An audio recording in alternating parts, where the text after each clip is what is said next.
Good morning, Raptoria. Welcome everybody to yet another city builder on the channel. Welcome everybody to a game that is coming soon to Steam called Thrive. Heavy Lies the Crown. They're sponsoring today's video, so thanks to them for that. And you guys can also get this game right now for free if you'd like to, as it has a playtest on Steam. So this game is not yet currently available for purchase, but it is available to get into the beta and whatnot.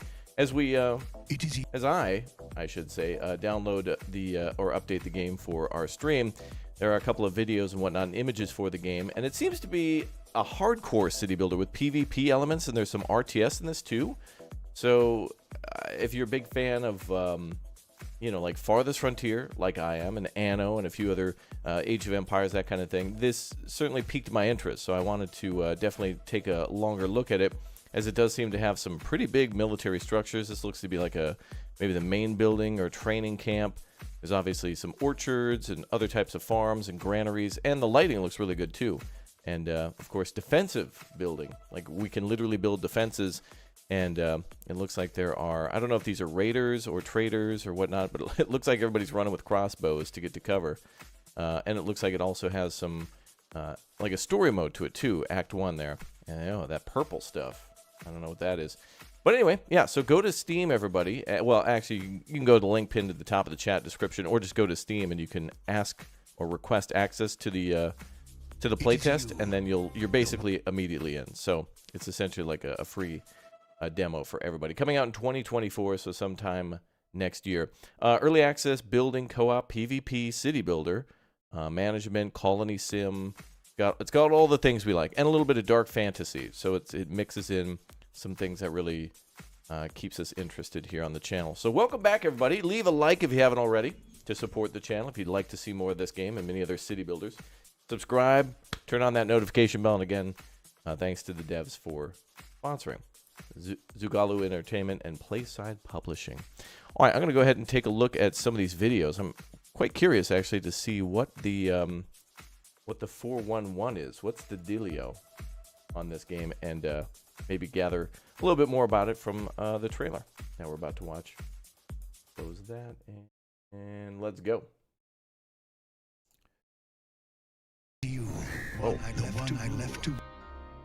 I see that you have found our people a new home in the lands of Nissamor. Rule. The keep and a stockpile provide stability for your new settlement. As your community grows, strangers from far and wide will find themselves at your door. Whether you're I don't know where that extra sound's coming from. Stand by. Chatty. Integral to your growth is a vast array of resources. The forests, plains, and rivers will provide. Plentiful stores see your kingdom expand and rise. You cannot outrun the Walgrim. It lurks here too, stirred by every decision made. Oh, that's weird. It was actually playing on the store page even though it was paused. Okay, I was trying to figure out if I had some other window open, but no. Okay, here we go. Let's watch the trailer. You, the one I left to rule. I see that you have found our people a new home in the lands of Nissamor. Oh, the keep and a stockpile provide stability for your new settlement. Integral to your growth is a vast array of resources. Plentiful stores see your kingdom expand and rise. There we go. As your kingdom grows, so too will its concerns. The path you tread decides your fate, and your conscience is your guide. A benevolent ruler shows compassion for the earth. Do we wait a minute? That a tyrannical different types of rulers. Hold on. Because this building looks absolutely gorgeous, made of like stone and intricate like works of maybe gold and such for just a flour mill or some sort of a mill. But then other buildings look completely like, you know, like made of just palisades. Like this looks like traditional medieval stuff. But that windmill though. Calm down, Dutch people. I know they're beautiful. Fate, and your just breathe. Is your guide. A benevolent ruler. That looks cool. I love the building so far. A tyrannical ruler takes pleasure in exploitation. Oh, so you torture. can do different things. travel across these vast lands. That makes it like opening up a Conan fresh or world something, of like trade Thralls. That's and cool. Diplomacy. As your community grows, strangers from Raiders. far and wide will find Oh, themselves man. at your door, whether you're ready or not. You cannot outrun the Walgrim. It lurks here too, stirred by every decision made. That's horrible. We have only known its cruelty, but there are whispers, claims of its kindness. Those native to Nissamor may attack your kingdom at a moment's notice. These threats can be met you can alone play with four or like alongside together. allies. Oh, that's a beautiful wall. Long may you reign, and long may you thrive. Okay.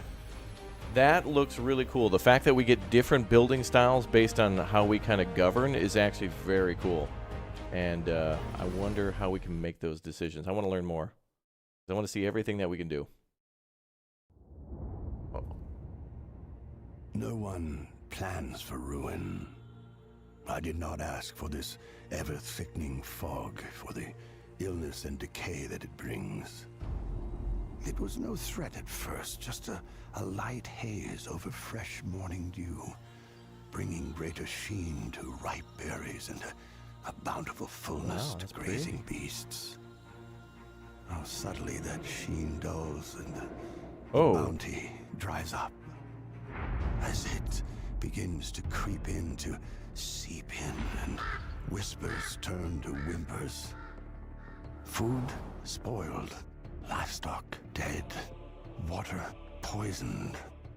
Some call it a cleansing. Most call it the Walgrim. I call it my destiny. My rule seemed bound to failure, but for failure I'd never planned. But you, what destiny awaits the one who walks amongst the Walgrim without fear? It has always been you. So here, take this gift, the mantle it bestows. Pray that you might bear its weight a little better than I. But never forget, no one plans for ruin. When the Walgrim calls, how will you answer?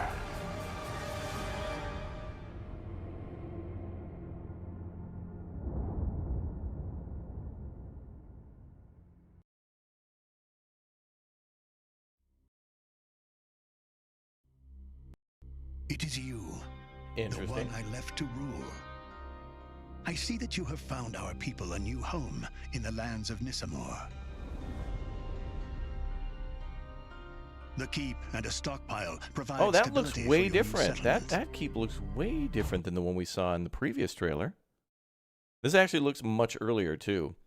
This looks like it could be alpha footage, and now we're playing like a beta, open beta, basically. As your community grows, strangers from far and wide But I think find this themselves is at much your different than door, how the game may look. whether Now, you're ready anyway. or not. It's more Integral to Nordic your style, yeah. growth is a Maybe we vast get array choices of of different resources. architecture. We'll see. The forests, plains, and rivers will provide. Plentiful stores see your kingdom expand and rise. Yeah, this must be You a cannot outrun much earlier the version. Walgrim. It lurks here too. So this is basically the stirred same by trailer, every but just decision older made. footage. And this might be a lot of the same, too. So I'm getting a little bit of like, you know, we were banished to the farthest frontier of our kingdom, and it's on us to like choose to be a benevolent ruler or a cruel ruler.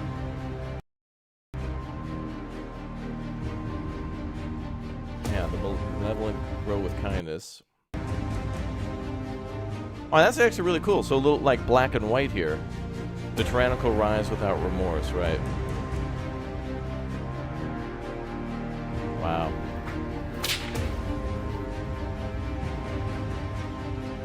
Chat, you going with tyrant? You being a bad guy or a good guy? All right, let's play this thing. This actually looks really cool. I'm glad we took a look at the different buildings because we might not, you know, in your first playthrough, might not be able to see them all if you choose to go one way or the other. Okay, let's hop in. Welcome aboard. Heavy lies the crown. And we'll watch that intro again just to see if it's different. No one plans for ruin. I did not ask for this ever-thickening fog, for the illness and decay that it brings. It was no threat at first, just a light haze over fresh morning dew, bringing greater sheen to ripe berries and a bountiful fullness to grazing beasts. How subtly that sheen dulls and the bounty dries up, as it begins to creep in, to seep in, and whispers turn to whimpers.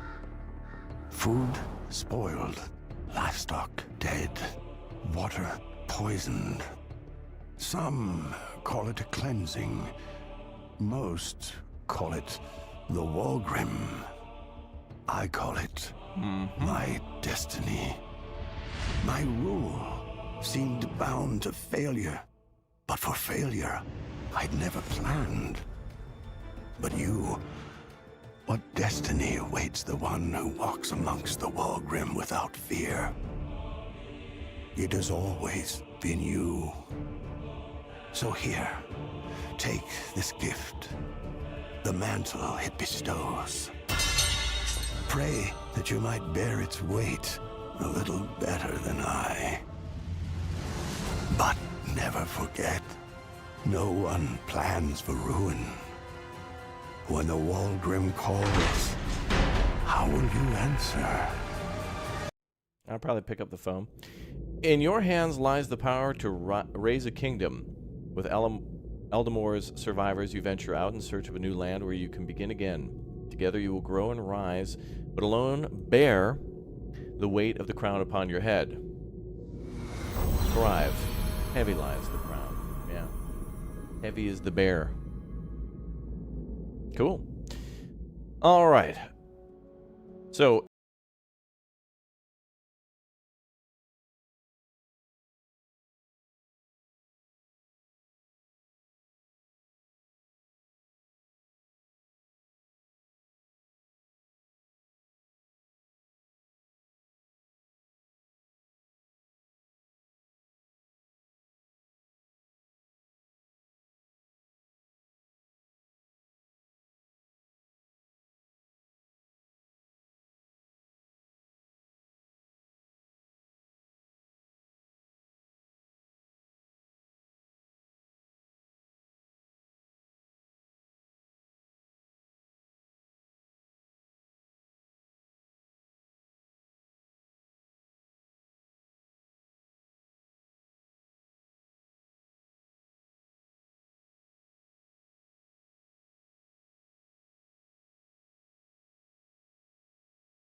change the colors? Okay, so we won't be able to change the color. All right. We'll just go with a little star. Wonder how this works in multiplayer. I wonder if in multiplayer, each player picks a different province and then they can all trade with each other.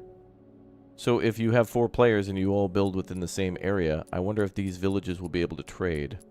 Which seems like it would be awesome because if, again, going back to the resources thing, if you've got like an abundance of stone and like lumber, but someone else has a really good farmland, then you can buy, you know, all the stuff from them, the food, and then, or grain or whatnot, and then you can sell back materials to them. So that'd be a really interesting, like, cooperative experience between friends.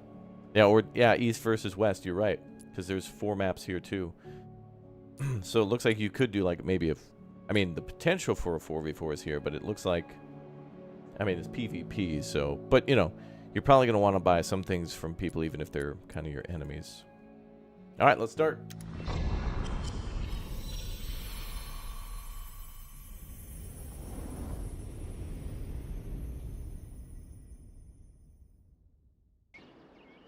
Building resources. Caravan can be deployed to act as a trader's hut. Brian Heavy Lies the Crown is a work in progress and is only a small snapshot of what is planned for our full release. 2 months. 2 months since the fall of Aldamor. Since you gathered the survivors and set out for a new home. Nissamor is the future. A land free from the terrors of the past. Here you can build a new kingdom, guided by the faithful advisors who will form your curia. Your advisors are very competent, but none can deny their own interests. Everyone has a plan for your reign. In the end, it is you alone who must set the tone for your rule. Where do your interests lie? Where wisdom is growth, a little fear remains. We rise with vigilance, scared but unbroken. Prosperity's purest ensures a bountiful future. Is there a good or a bad thing to these? Oh. So we can go with wisdom, vigilance, or prosperity. So big brain emote.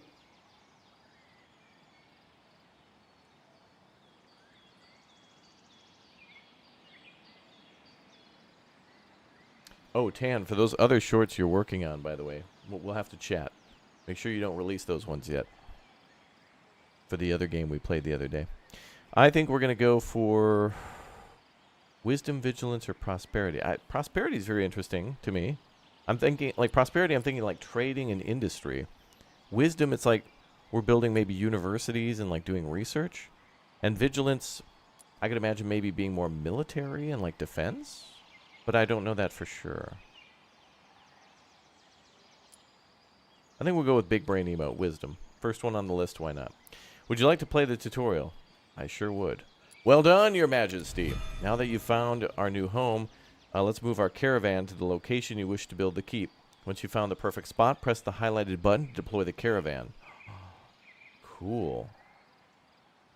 We gotta get to pick where we build. Let's take a look at the map. Oh yeah, literally, it is literally. Oh, there's more. There's many more places. So wait, we start a. We pick an initial plot of. Oh, there's subplots too. So these were like some of the big ones we could choose from. These 4. Then it looks like there's smaller ones.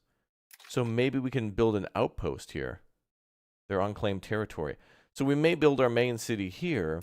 But there's a chance that we could build here like a dock or another big city there. So we might be able to manage multiple big O cities. That's cool. What is that?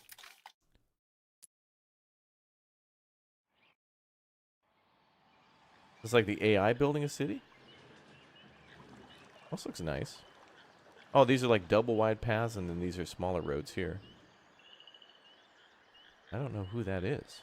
I guess maybe just neutral villages you can trade with at the start. Okay. All right, so let's move our caravan. I don't see any problem just being right in the middle. Is there fertility to consider? What do we got? Event log, tome of knowledge, diplomacy, trade, edicts, and jobs. Farmers, total population, happiness. We've got logs, rough stone, apples, hemp. Oh, that's what that was. Water, Firewood, hemp clothing, and cider.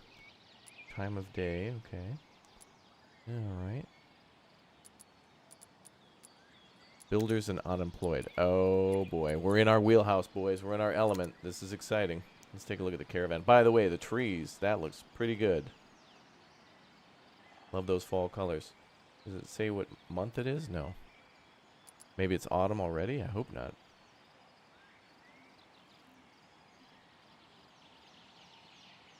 Very flat land, though. I'm not seeing any sort of elevation at all. I think in some of the screenshots, I thought I saw like a mill up on a hill, but maybe the mill building itself is like, if you build it, it's kind of, it like puts a hill, you know, it's part of the building, like the asset or whatever. All right, well, let's plop it down right here. I don't see any reason why not. Looks like 10 workers are coming with us. Okay. Let's scoot all the way over to the corner. The only thing I'm blocking is just hotkeys. All right, let's plop this down. Load resources, pause route, deploy. Boom.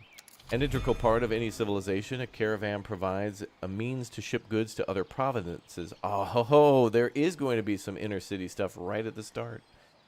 Conduct trade with foreign nations and to provide food or move goods to your military units. Very cool. Oh, and we can upgrade this to a keep. So this building will keep upgrading. All right, so it'll change its appearance. Let's construct a keep. Oh, I did that. Okay, we're done. We have no goods. Okay. Place your keep. Oh, there's a caravan that we deploy, then we order where the keep is to be built.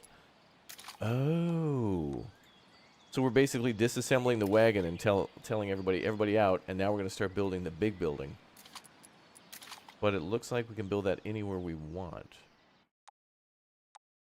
Well, I don't see why we shouldn't just build it right here. By the way, I keep seeing this in a lot of the city builders that we're playing now, where devs are putting in the grid and the lines that show everything. That's a good move. That really helps to like organize things and to like, you know, make sure everything's nice and even. It's very nice. Oh, that mist popped up. That's not good. The seat of government and power of your kingdom and the place in which you will conduct research, decide key political issues, and facilitate diplomatic relationships with neighboring territories. This structure can be upgraded. Options. Prioritize deliveries. And this is where our workers will be, probably because they're building. And this is on slow, and look at them move. All right, let's show some hustle, people. Helmet's not a chair.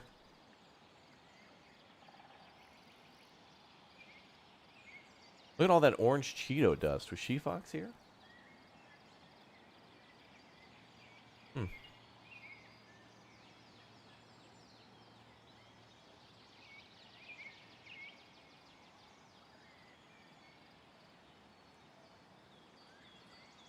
Okay.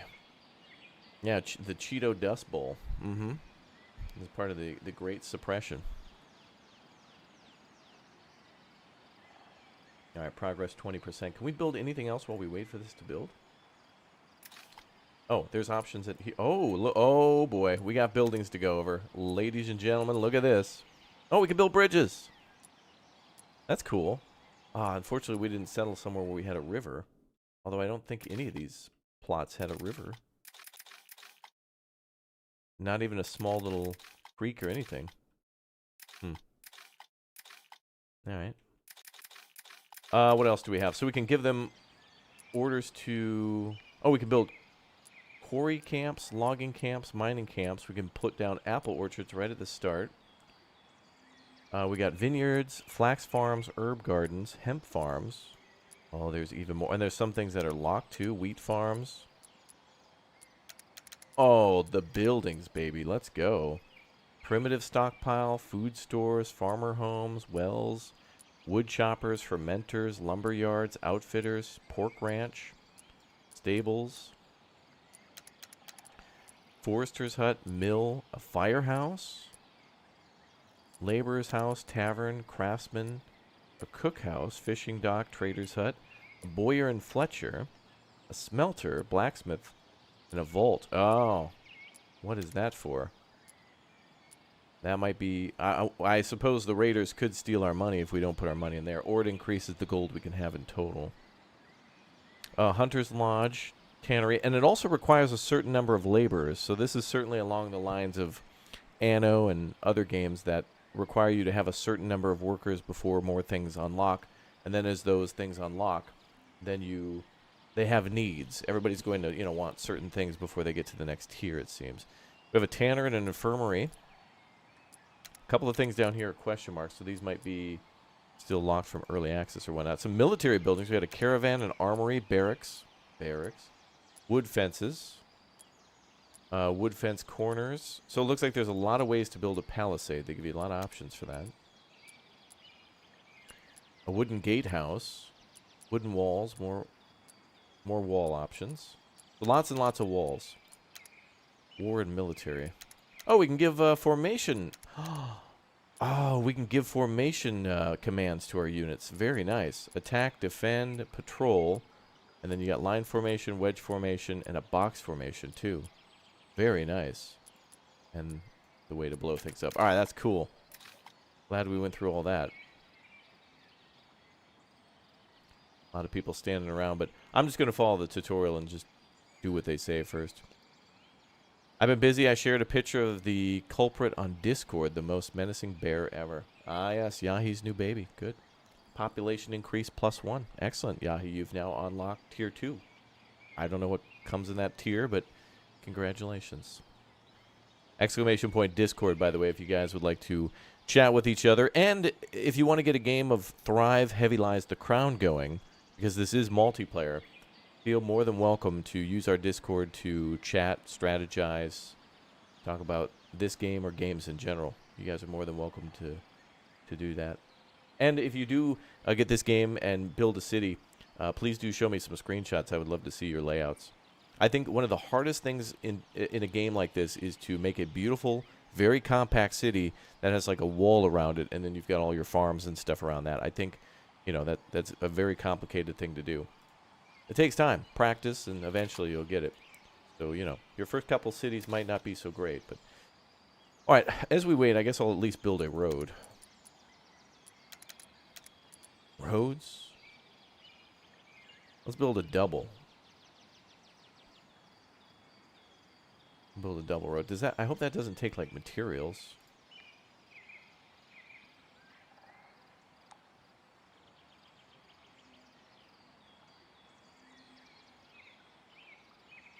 Oh, okay, so it's just insta-build. All right.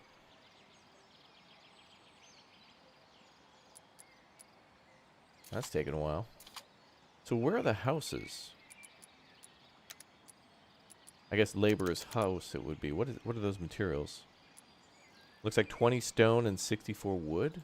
Oh, we've started with literally nothing, so uh-oh. The good old days when we ruled Discord. You still rule Discord. You just got busy. You're welcome on there. Times change, people change, but you're always welcome to be a part of it. Resource storage. Our next step should be that of resource gathering and management. We should build a primitive stockpile to house what we collect. You can find it in the build menu within the farmer tab. A wise ruler also sets up a reliable road network while placing build... Oh, this building actually came with a road around it already, too. Nice. Every kingdom receives a keep so that a hub of government can rule, or a government and rule will be established. Later on, you'll be able to build an additional keep at great expense. Okay, so that's how we capture different provinces. So this is a multi-city builder, then. So you can build this city and then capture other locations and manage those, too. So it's a chance that every city that you build could be attacked or invaded, or vice versa. You could invade friends and take their stuff. Cool. That's totally fun. Alright, so they want us to build a... Well, we'll probably need a wood chopper. What is this thing? I think it's highlighting the wrong thing. Oh, there it is. If you move the tab, it literally moves to the left. There you go. Primitive stockpile. So this has a square around it. What does that mean? Walgrim presence. Ooh, we better get hustling. Let's build it up here. Where's there a lot of trees? Probably up here. That's probably a good spot. Yeah. I'll build it out of town. Get out of town. Actually, let me build a road first. These roads are free and easy.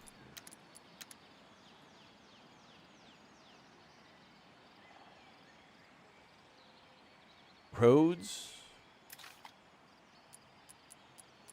Okay, and then stockpile. There's that Walgrim stuff again. What, is there a way to disable day-night cycle? No? Okay.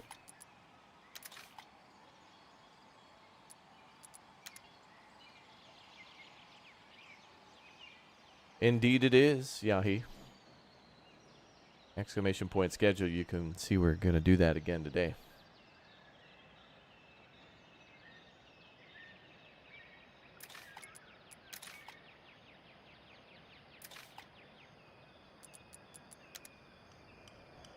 Oh, now there's some noises that they build. The keep didn't have any noises at all, but this building does.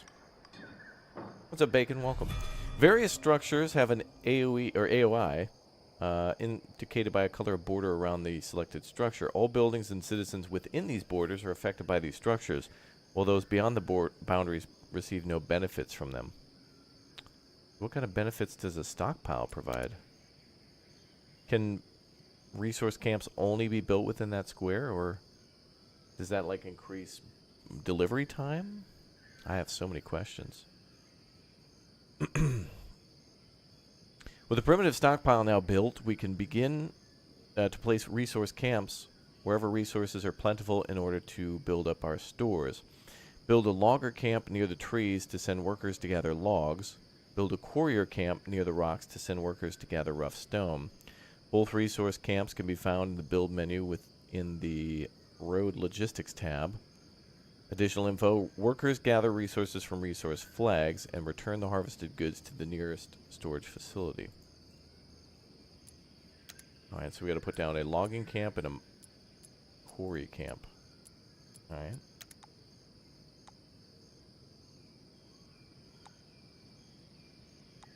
I guess I can build that anywhere. Alright.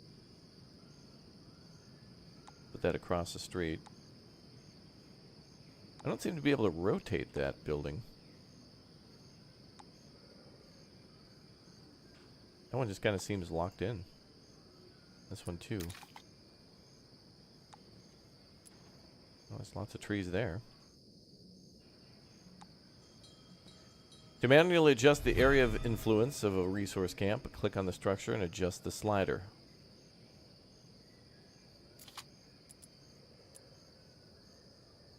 Oh. Oh, this is how much is within range of it. Okay. We can tell it to mine that whole area, and there's 42 stone within that area. Okay, gotcha. And 63. I mean, you may as well just cut everything down. There you go. We'll start small, though. Maybe it's a good idea not to cut down all the trees at the start, maybe. With our building supplies secured, we can now shift focus to two of life's necessities, food and water.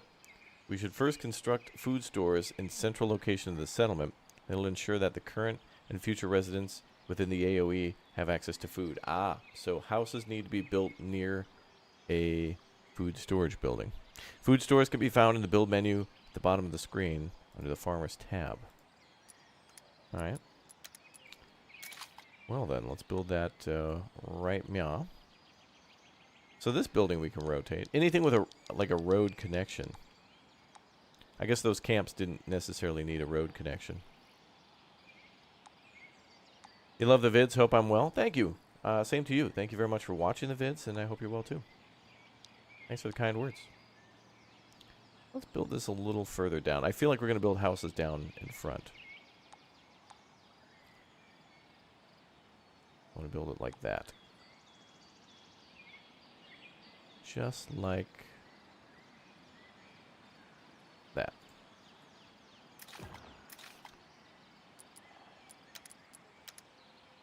There we go.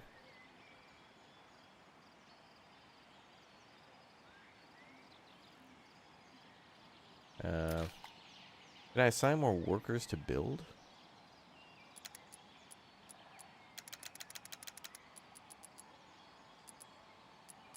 Hello?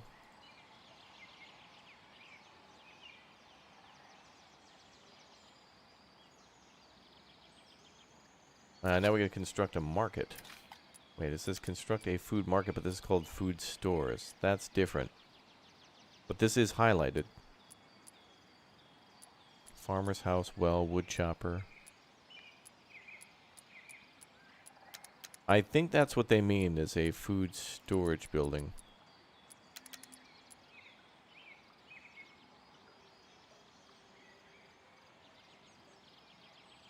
I guess maybe they're not going to build it because we don't have the materials yet. This requires 40 logs and 10 stones, so we do have the materials. But this is a... what is that? What does that mean? This also has that. Keep in a trader's hut. Caravan storage. Automatically load. Park the caravan. Okay. Kitty! Hey, what's up, 4K? Welcome aboard.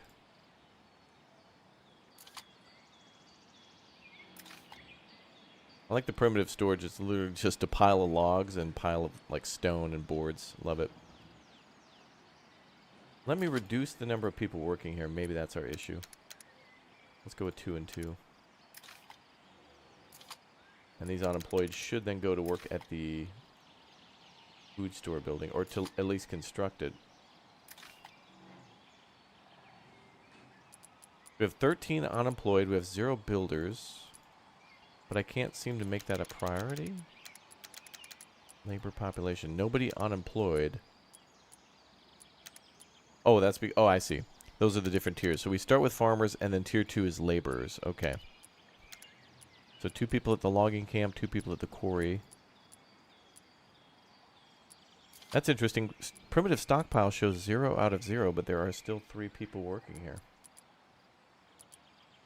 No, I don't think there's any music in the game at the moment. This is a kind of a play test, so there are some things that they do want to add that are not currently in the game.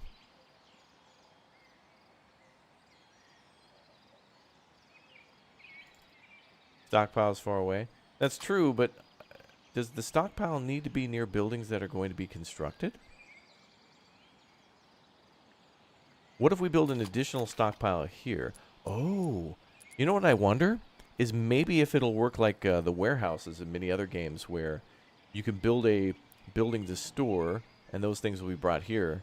And then if we build it somewhere else, it'll like instantly like a shared pool of resources. Let's try that.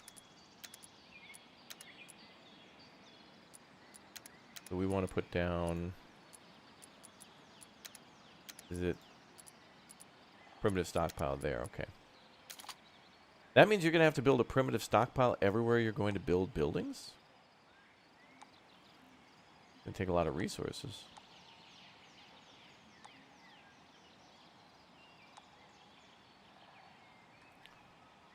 Alright, let's try that. Alright, I see some hustle. Required for the collection and delivery of resources in every settlement, the structure can be upgraded, employs 3 farmers. Can hold up to 650 logs. So it looks like each resource is limited to 650. And then we can probably upgrade that to store more and maybe hire more people to work there. Alright, so there's that resource storage being built again. And this just shows what they're gathering. Okay. Oh, wait, now they're building this thing, finally. Oh, they are linked. Yep, okay. So this one has 118, this one has 118. Okay, so anytime you're going to build something, it has to be built near a primitive stockpile. So that does mean, like, if you're going to... it might be a good idea to, like, build a mining camp or whatever, or a logging camp out in the forest, because that's where the wood is, and build your resource camp there. And then as you're building the town, you're going to have to keep building these little primitive stockpiles, as they won't transport things from the stockpile to the construction site. They have to transport it from the stockpile to another stockpile, then to the construction site. Unless you literally build here. I guess I'm kind of building maybe a little further out than they intended. But I guess we're going to have to get a feel for it. Like I mentioned earlier, you're going to build multiple different towns based on learning the game's rules. So we are building this now. Materials are being delivered. 40 logs are there. And 4 out of 10 stone have been delivered too. Grid system is nice in the game. Yeah, I don't mind a grid system. I know a lot of players prefer kind of the free build mode. I've seen hybrids of both, and I've seen completely free. But when it comes to building defenses, I feel like the most important thing is to try... A grid is very nice to be able to try to not use that space. When I get a feel for how big these buildings are and play a little bit, then I can know. Because honestly, there's no way I have access to information on certain things. Like, I could see this house is, what, a 3x4? 4x4. But I don't know how big the fermenter is, for example. So I'm not sure, like, I can't plan out the city just yet.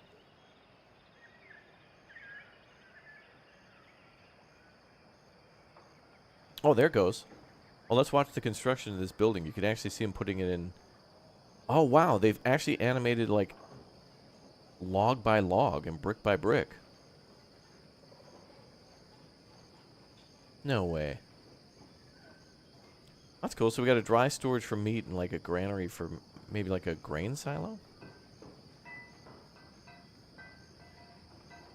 That's cool. All the materials that were delivered there, you can see them disappearing and actually being put into the buildings. That's pretty cool, actually. I wish more games would show differences in construction, and this is the first one I've seen that does this.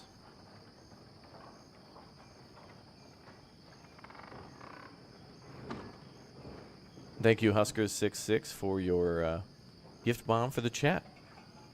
To all of you who are gifted memberships or are a member, don't forget we have ourselves the wonderful crown emote in the chat that you can use. Me wearing the crown. So this isn't just storage, but this is also a market. Also, look at this. The mouse acts as a little flashlight. So that's nice. Fresh water. Next, let's place a well in an area of the settlement where you intend houses of residence.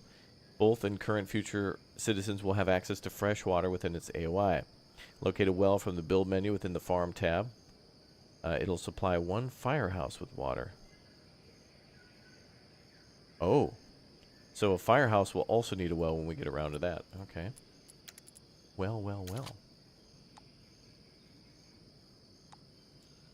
The range of a well is the same as the range of the food storage building. Alright, well, I mean, if they're going to come here for food, they may as well come here for water, too. So that's like a little market. That's cool. Build a road between your food market and primitive stockpile. Construct a well.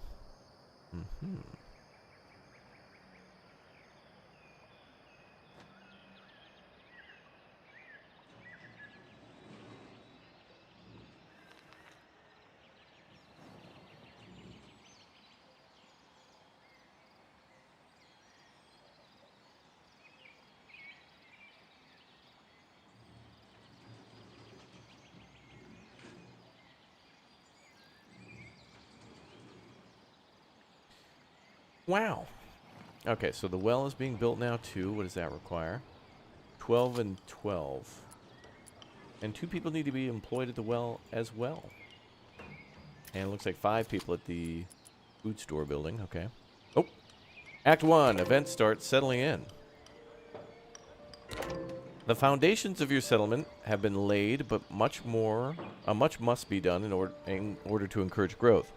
Your Curia, a small group of advisors, will help you find your way. Chancellor Declan, Bodie, and Duke Donovan Stanton are those who remain from the fallen king's Curia.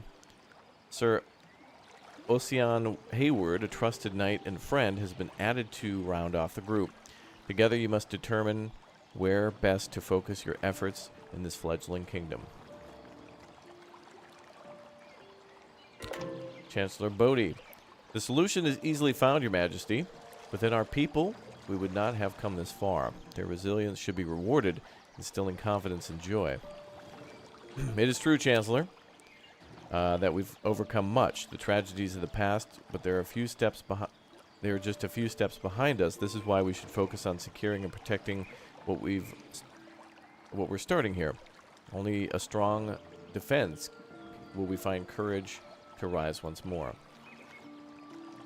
Both reasonable positions, gentlemen. Yes, Your Highness, reasonable to be certain, yet both overlooking that which must most reliably maintain growth of a kingdom, its coffers. Ah, yes. Money. Without sufficient coin, it'd be difficult to grow beyond the simple thatch and stone. We must inspire the people. Fair points. Our citizens, security, and or our wealth, all important to our foundation. Safety first. How best can we help our people? You choose coin over citizens or security. Well, let's help our people. I mean, that seems to be a wise thing to do. Security is important, but I mean, I don't know what the threats are out there from this Walgren. Let's go with Declan. Let's help our people. Your Highness. Wow. We got William T. Riker over here in disguise. Don't worry, Incognito Riker. Your secret is safe with me. Without the procurement of life's necessities, we cannot flourish. Let us focus our attention on food, shelter, and other essentials that will have the strength to grow our kingdom. Strength can only be numbered through creating a proper defense, Your Highness. The Chancellor means well, but given the fear of these people still hold, we must let them feel secure. Food is a security, Hayward, as is shelter.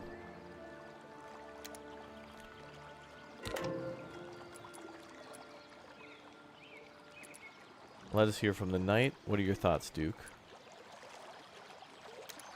Your Grace, our citizens are indebted to us. To rebuild what we lost, our people should devote their lives and wealth to the cause. Their investment will ensure prosperous future for all. Is this Jeff Bezos?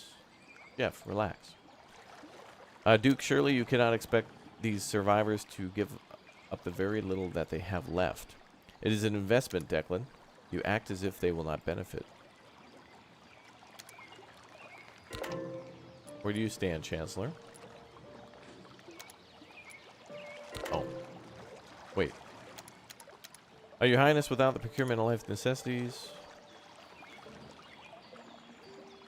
This guy's obviously still going for that. I'm going to go with...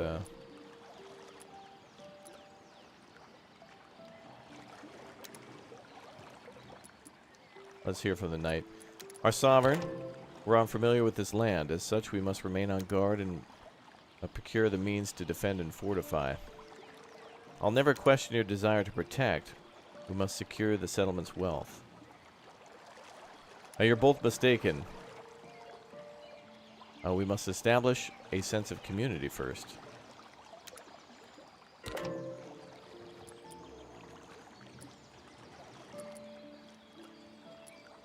Wait, I forget their names. I need to know who's who. Alright, I agree with the Chancellor.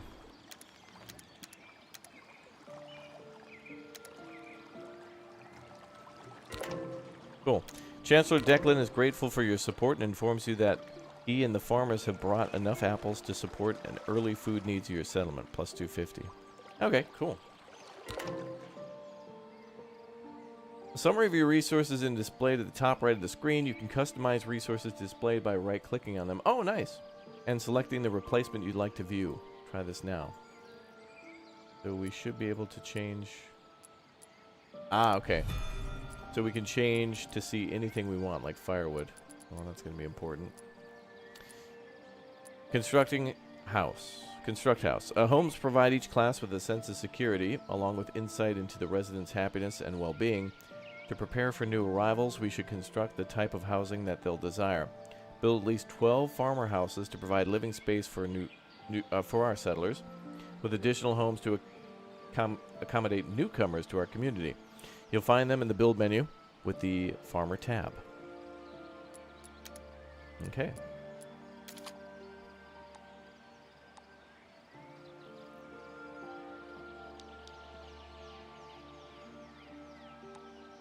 Well, we got to build within the green and the blue.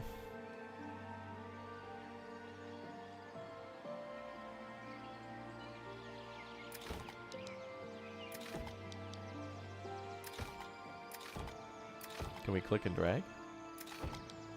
Nope. Oh, cancel that.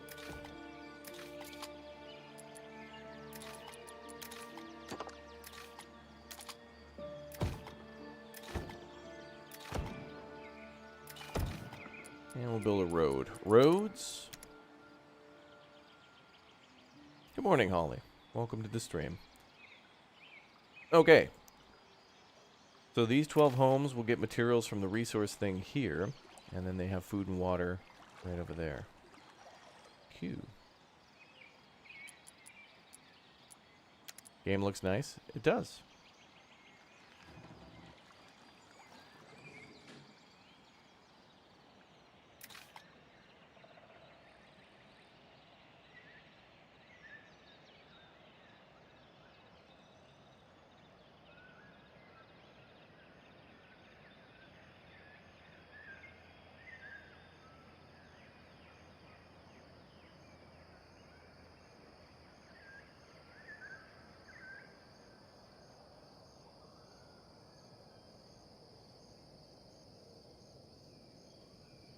Now we gotta wait for 12 homes to be constructed.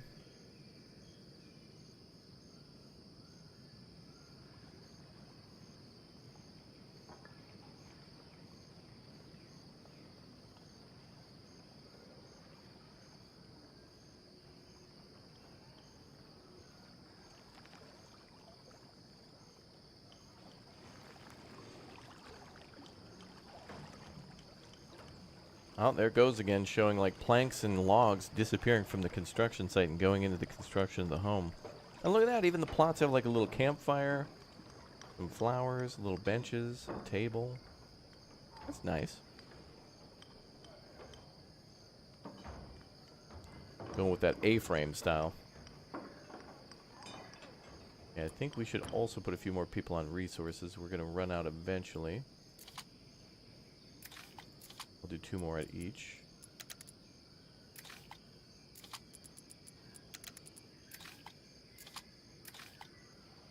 So I guess the resource buildings may go out and find resources and bring them back. They must be in charge of delivering. Unemployed, unemployed. Ah, okay, so we need 2 people at least to work the well.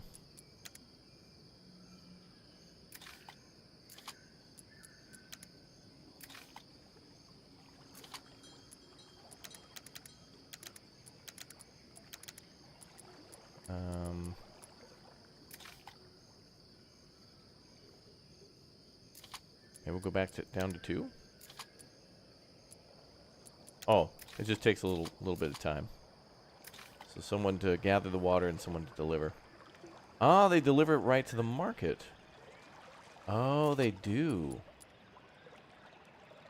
So citizens will go to the market to get water and food. Okay.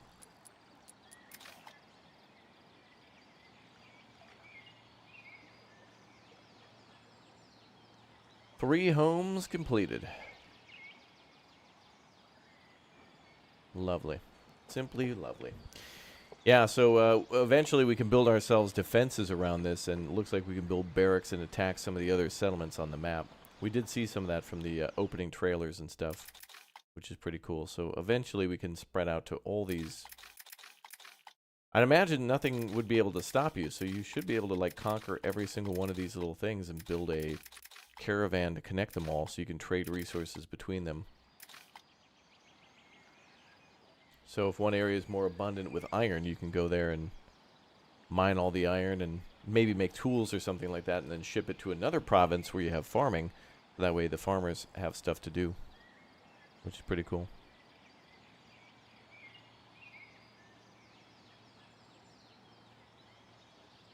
We have 3 unemployed. Yeah, I think we should probably always keep some unemployed. We're going to have to build something next. I wonder if we need unemployed to also do construction. Some games people can have like a full-time job, but then also they like double as a, you know, they can work in construction when they're off duty.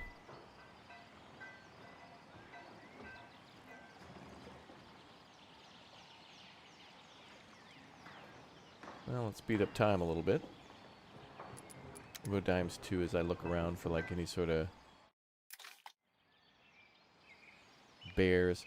We can also be raided too, so there is a chance that a raider camp could set up outside of town, which will be great. Boy, would I love that.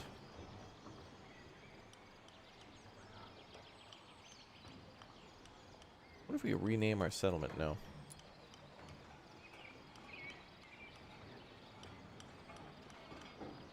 Are all the houses somewhat different? They're pretty similar. Maybe in the full version there'll be different slight variations of each house. So the house itself will look the same, but stuff around it will look a little different. So you can identify what it is, but also so it's not so matchy-matchy.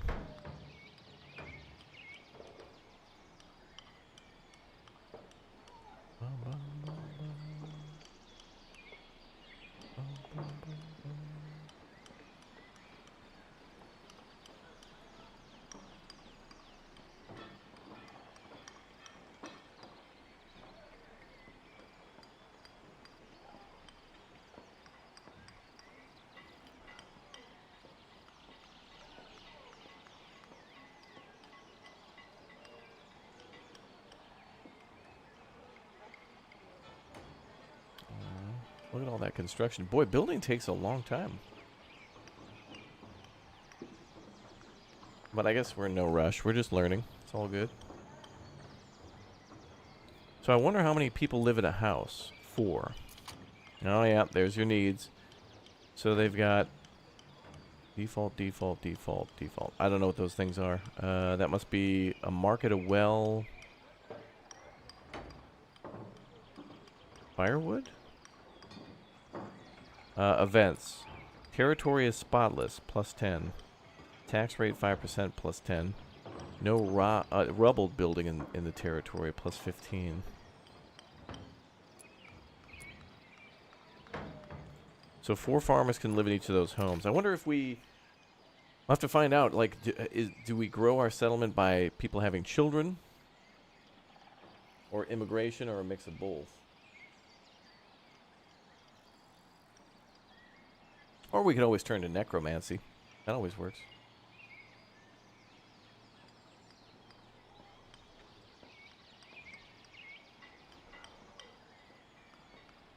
Oh, look, the ground looks great. Look at that. There's like differences in shininess. Purple bar at the top is this stuff that's going to attack us eventually, called Walgrim. I'm not sure what happens, but it looks like we'll be attacked or something. Something bad will happen. Like a sneeze.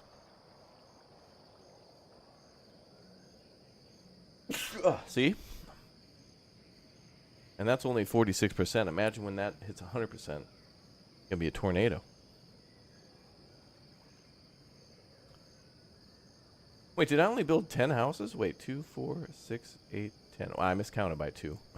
You noob. I thought I counted 6 on both sides. Yeah, that's alright. They can only build 1 at a time anyway.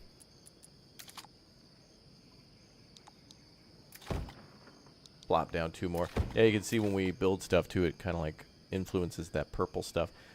I think time increases that, but maybe when we build things, it also increases that. I'm not exactly sure what affects that. If it's only time or other, maybe some other events too. We'll have to see.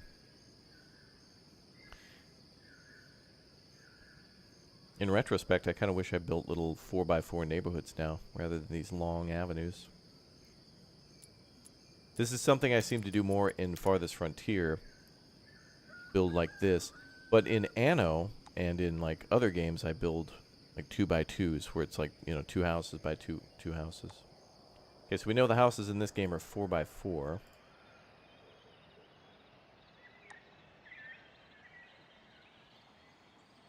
We'll build like that. And that last house should be done. Any decoration? No.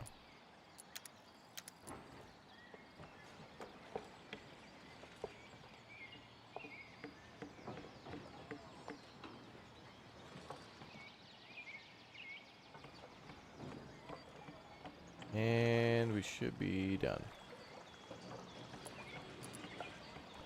Alright, next let's explore the housing interface. Click on one of your farmer houses and take a look at the information panel.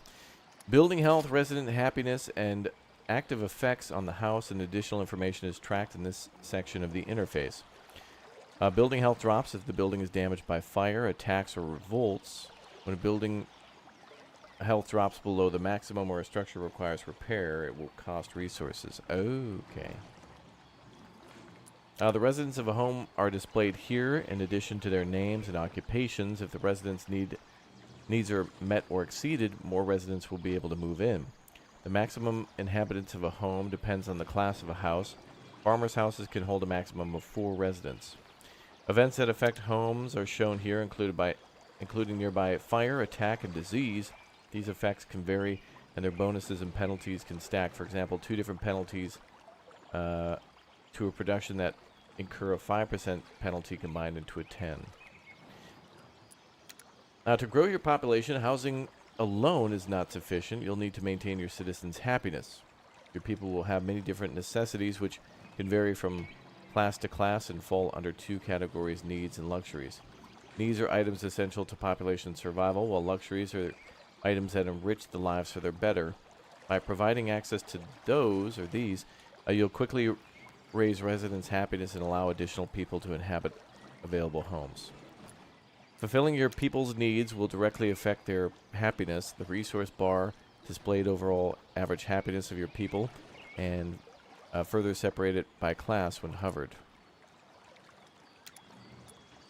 Alright. Click on the happiness bar. Happiness icon will adjust color to represent the present level. Blue, green, yellow, orange, road.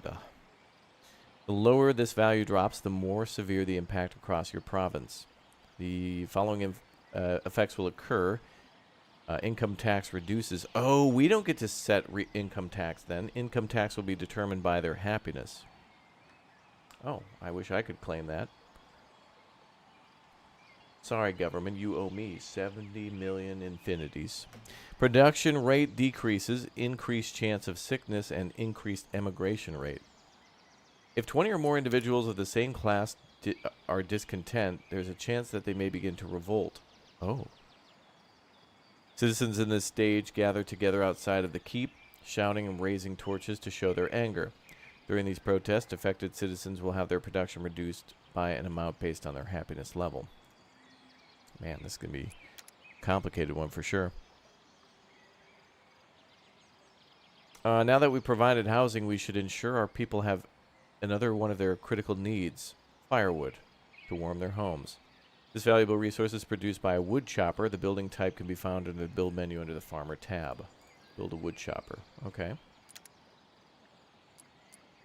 Well, I guess we'll build that over meow.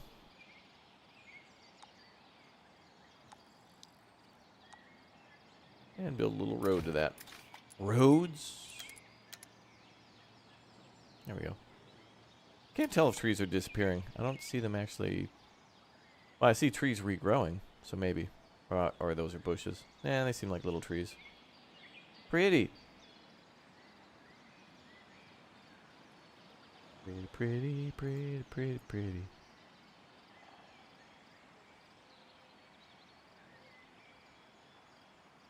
So yeah, we just need to build that. So I guess we'll just watch. This employs 2 people. Turns logs into firewood, which is used to heat homes and fuel production in various structures. Employs 1 farmer, even though it shows 2 employee slots. There's 2 employee slots, but it employs only 1? I guess 1 to chop and 1 to deliver, maybe? But that's 2.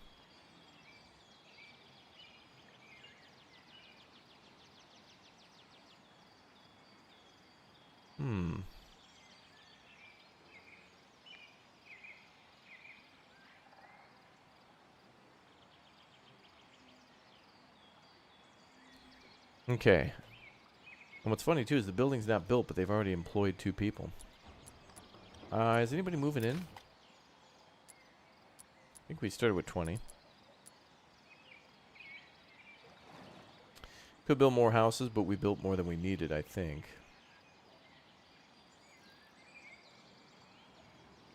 Ooh. Oh, there we go. Well, it's almost done.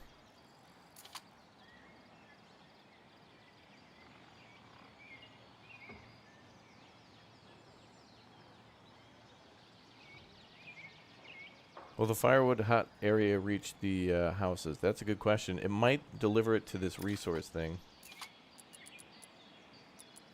Yeah, it should. So they'll go here. This building will go to the building next to it to grab logs. Then they'll cut it into firewood. Then they'll deliver it back here. Then magically it's teleported to here to where it's going to be brought to the market. And then people can buy it from the market.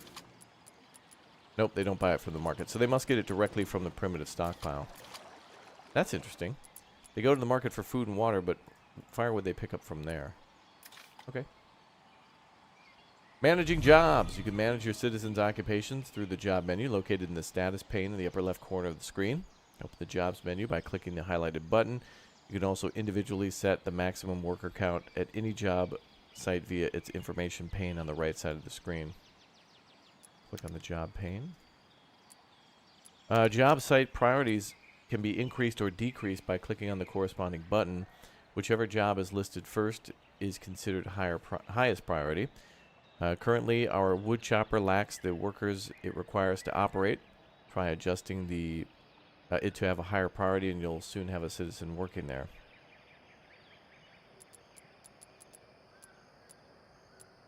Wait, primitive stockpile takes 0?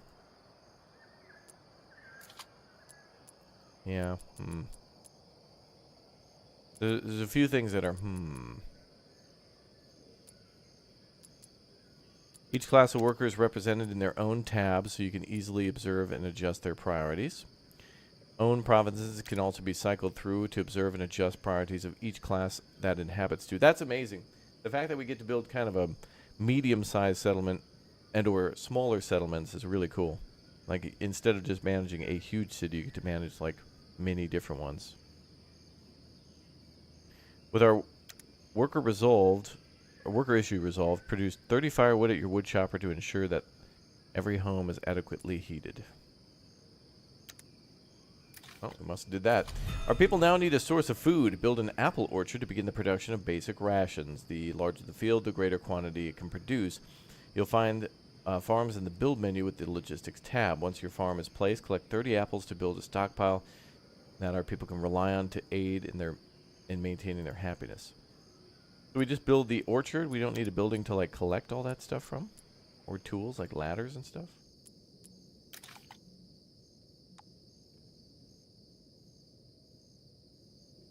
So our resource stockpile cannot stock food. So that means our farm has to be somewhere near the market. Or actually the food store. Well, it's a combo, but yeah. I wonder how big we should make the field.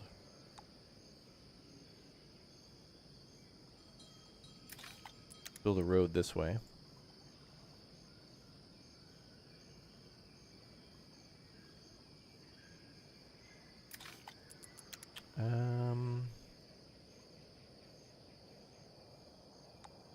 Plot is too small.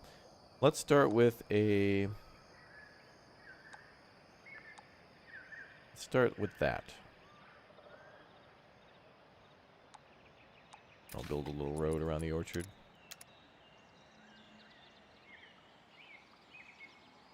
There we go.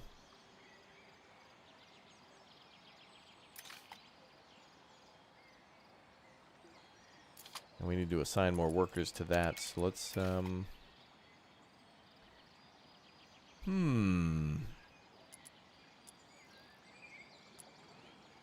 do we really need that many people working at the stockpile?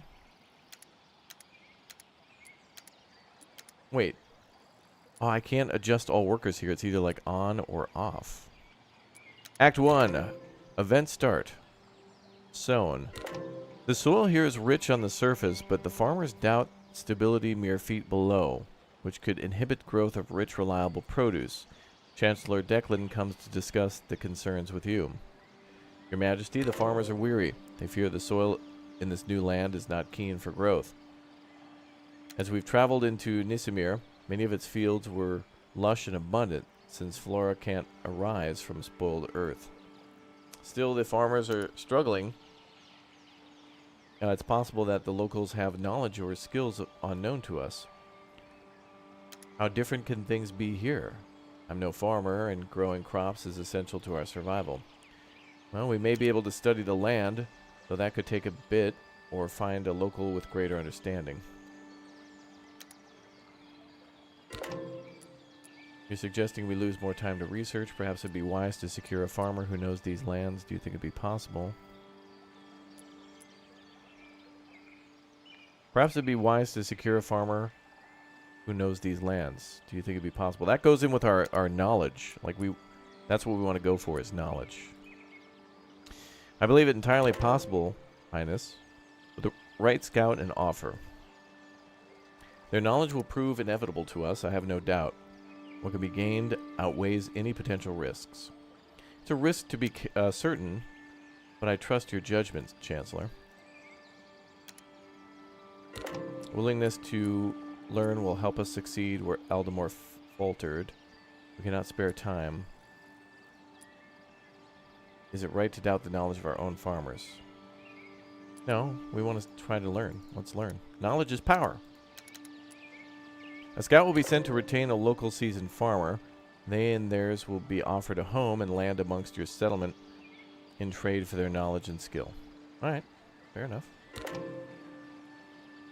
Wow, those were fast-growing apple trees. Jeez. Oh, we've already gathered 20. Perfect. Oh, here comes the music, by the way. There was, no music up until this point. Huh. Alright. That's nice.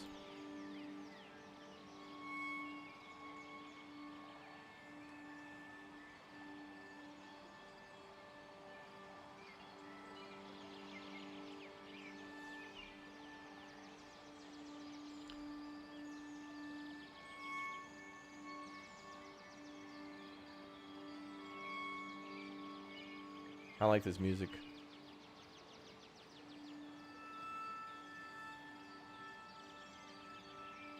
So pretty.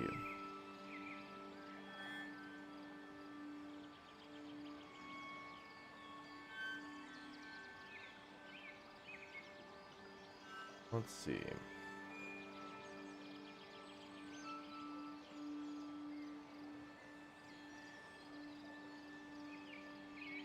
We're just gathering more apples, I guess. So they were gathering apples even though the trees didn't look matured? This must be an animation thing.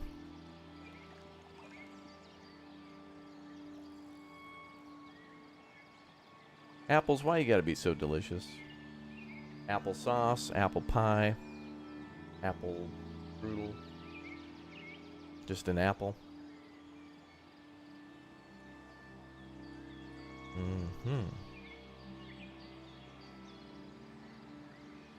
Welcome back, She-Fox. Toby, good to see you. Dan, hello. Hi, guys. Red, good to see you, too.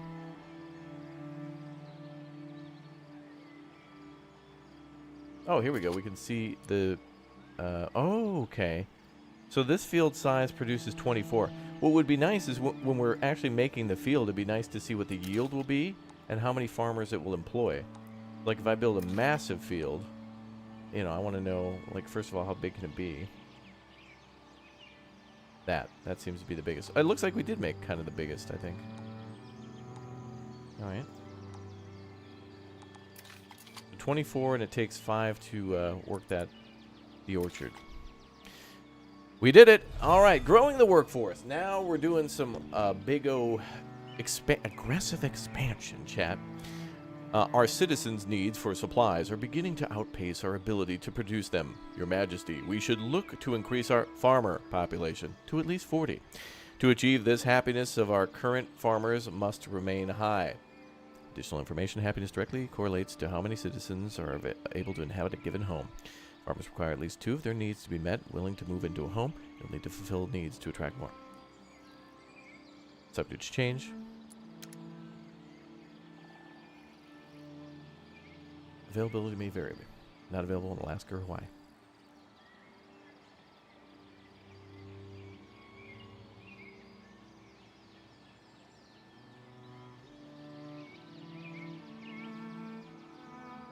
So now we got to reach a population of 40. Does that mean we need more homes? Is there a way to tell like our population limit? Oh, we have 42 gold. I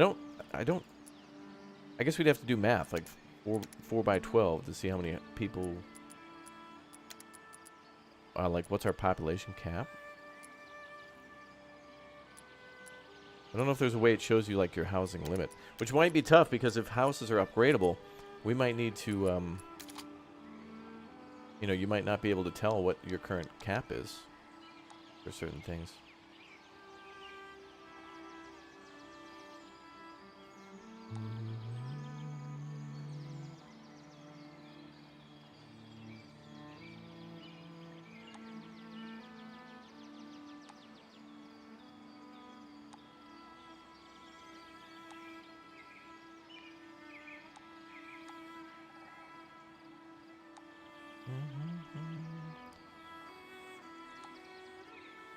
Yeah, I'll send out invites based on scheduling and availability.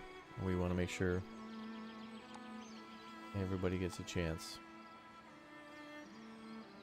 I don't know if I want to put that there because my hesitation is that half the house might be out of the food area.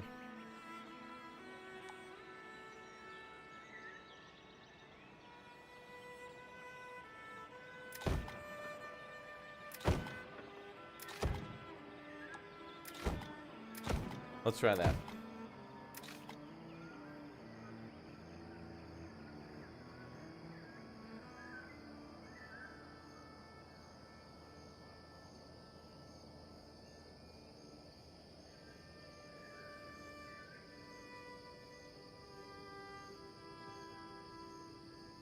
Man, chat. I just had a big old craving for like a nice little sunny side up egg on some toast. Isn't that nice? How simple and easy and good that is. I know. I made you hungry. I know.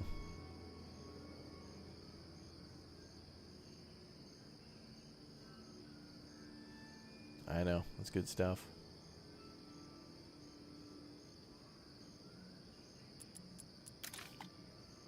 But how do I delete a row? Okay. It's funny how our mouse nightlight comes on.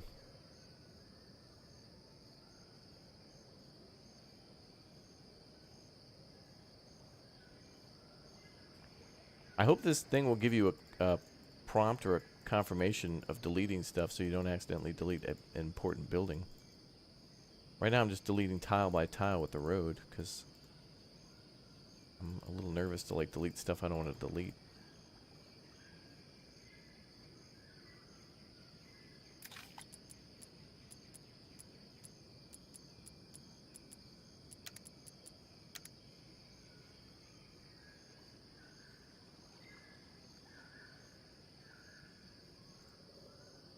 Okay, so we got food. Wow, we got a lot of food. We started with 250 apples. Now we got 320.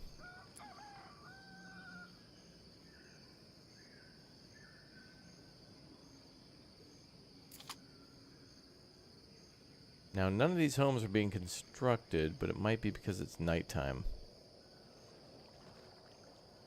We'll have to see if, like, being on the line there means that it's undeliverable.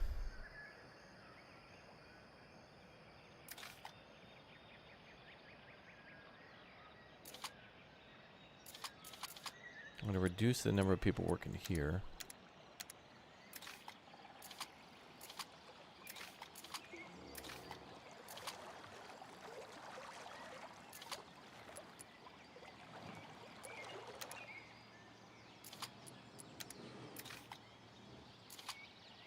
Okay.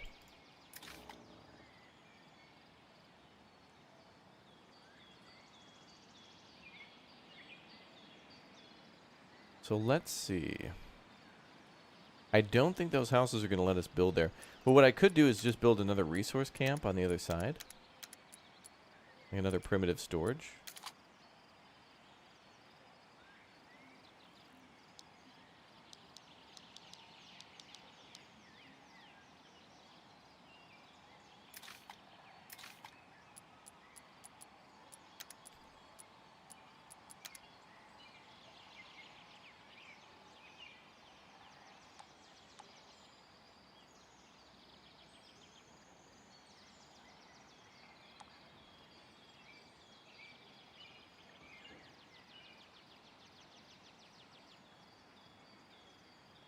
Okay. And then there's 4 here. We can build a road where here?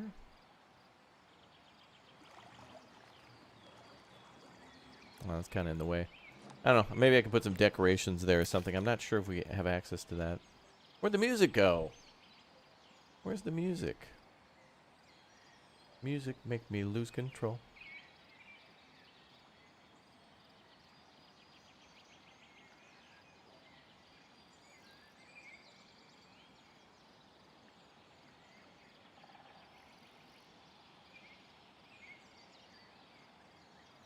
Let's see.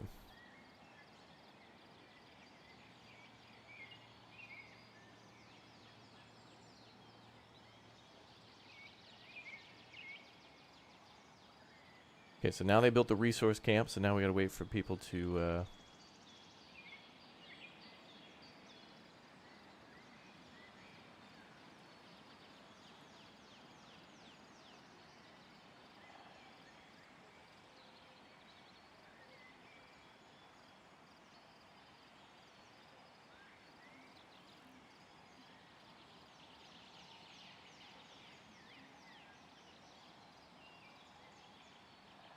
now we gotta wait for the aggressive expansion. There they go. Alright, so now they're building some more hooses, bud. Oh, look at the rocks here. Now, see, one thing that's concerning is that that guy there is mining those stones. So I hope if I build some more houses here, there's a stone here as well. I hope we don't... It looks like perhaps the housing plot will just delete whatever's there. So you might want to be, you might want to be cautious before you build stuff. And what's a little tricky is that we set up like resource flags, and then they'll mine stuff or cut down stuff in a square around that building. So we can't necessarily dictate what rock is mined and which one is not.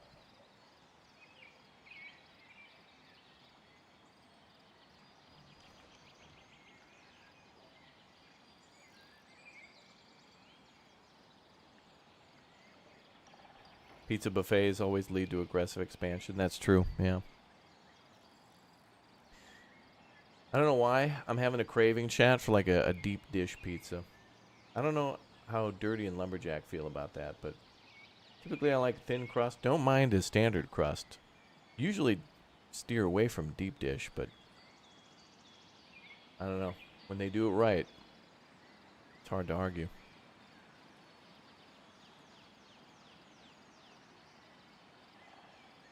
Almost like bread lasagna.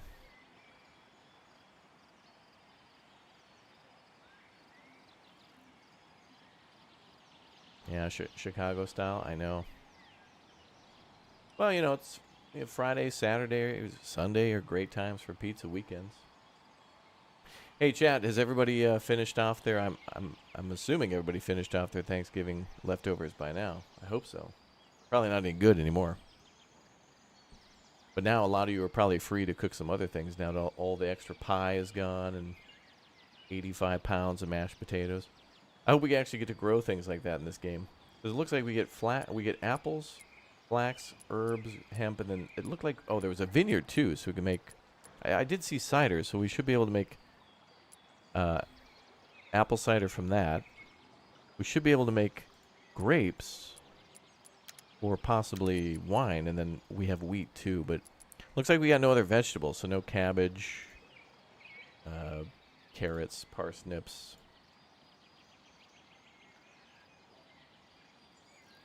You had pie for dinner 3 days in a row. Hey, better to eat it than to have it go to waste. There's way way too much food waste. Way too much food waste. Way, way, way too much. So anytime you can reuse something or whatnot. Preserves are nice. Beets. I love beets. Beets are nice.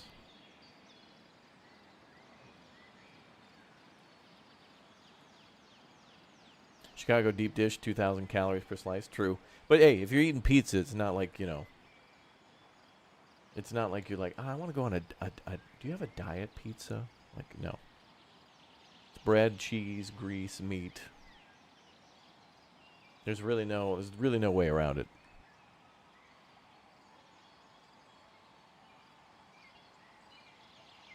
Okay, so population's going up. Houses are being built. Needs are met. Happiness is at 85. These guys want apples and firewood, but we have that. We have 739 firewood. Alright. I'm just going to increase the people at the market. Maybe that's what's hindering sales. I don't know. Beets are the best, I know. Beets are good. Nothing beats it.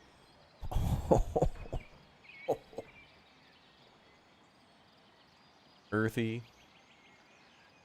Can be creamy too if you put in a soup or a stew. Go well with potatoes and carrots. So many root vegetables go together so nicely. Tee-hee. Alright, the last of the home expansions are done. We're up to 30 out of 40. I'm a little afraid to expand without these stones being completely mined. I don't want to lose those resources. Perfect color, yeah. You know, that's one of the things I want to see in more games is like root vegetables, tubers, you know?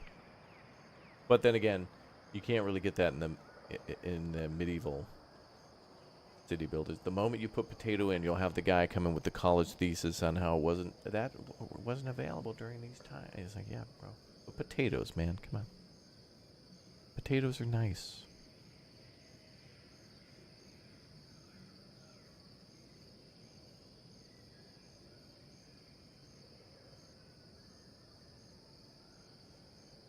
Who doesn't like that?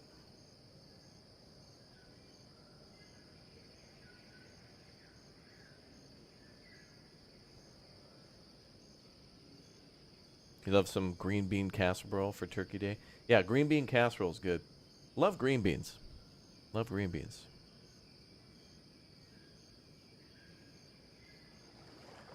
All right, well, I think we built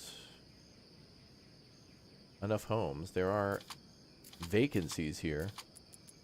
But what else do we need to satisfy? Is that a well? I can't tell what some of these things are. Some of these needs are just going to be satisfied over time, waiting for people to go to the market, but... And I guess I'll just build another well.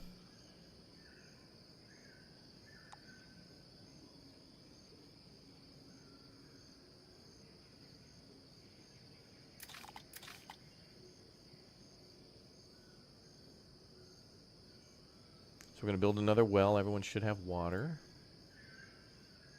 And then apples, they're just going to have to go to market. But maybe they're out of range. Oh, no.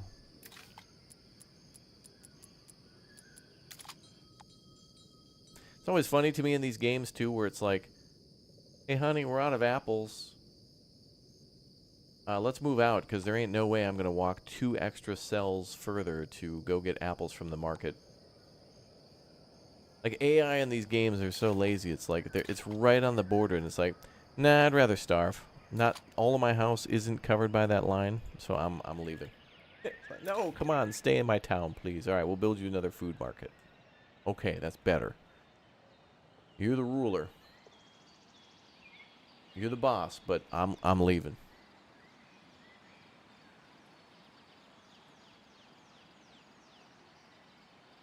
Yeah, people just in these games oftentimes will just choose misery and death over being inconvenienced by going an extra block.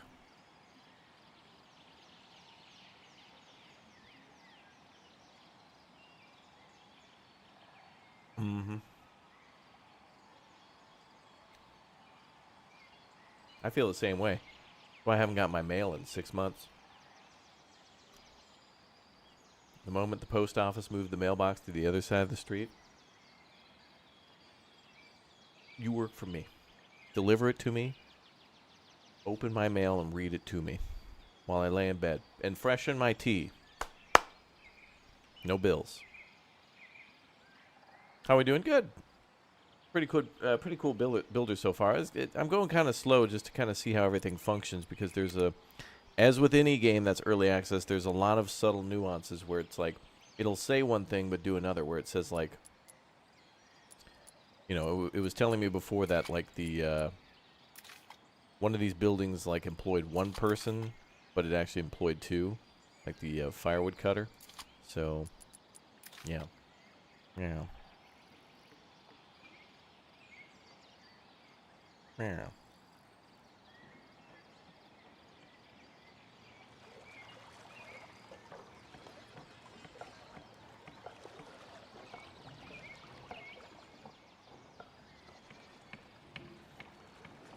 Really nice though to see how this building gets built, where every little bag and like the canvas tarps or the roof of the market is all popped in, all the different little tables and crates and things. It's very nice. I do like that.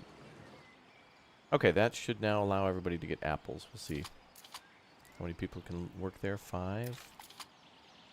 So unemployment is going up, but that's good, because every time we build a building. But maybe we should just do full employment. Logs are getting a little low. But we did build a bunch of stuff just now. 0 unemployment. So 36 is our total population, so we're 4 away. What are edicts we can enact? Taxed food delivery. Oh, these guys weren't even going to get the food. They were getting the food delivered to them. Wow. Oh, we could throw a festival. Increase the consumption of all goods by 5%. Increase happiness of all people. Well, we're at 89, so. Whoop. Didn't mean to. Up. Taxed food delivery. Okay, I wanted to click to learn more, but okay. Trade. So we can trade with all the others on the map, too. That's cool.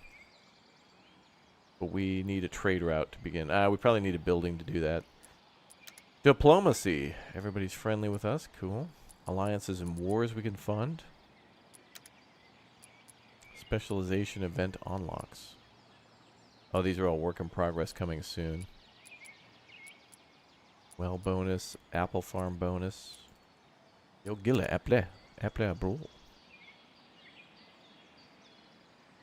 No way Raptor can be mad at Sheep Fox for what?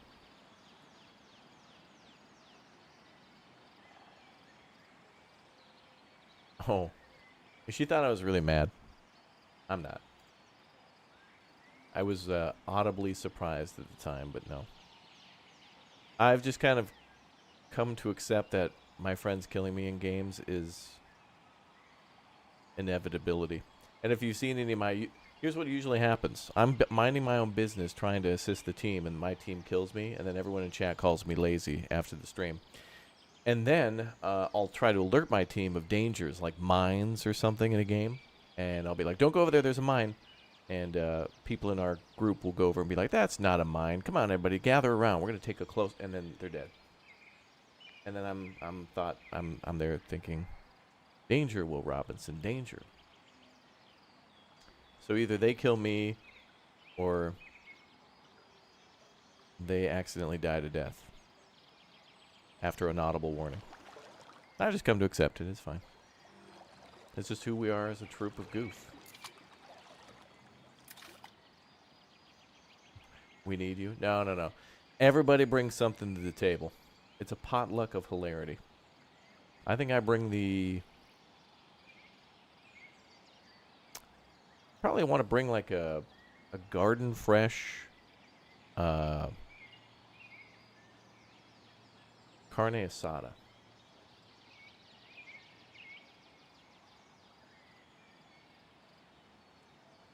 Or nachos. I don't know, something. Nachos and salsa. That's what I bring. Okay. Speaking of bringing, these houses are still not full. We've got ample. All right, everything's green. I guess we just gotta wait. Let's just play the waiting game then. Where do we see people? So apparently we can attract people, but I don't even see them moving in. So if happiness is high and availability is there, and people will just move in. I bring the I'm the unlimited soup and breadsticks. That's right. And chat's sitting there with the whole more with the cheese, more. Down there with the wheel.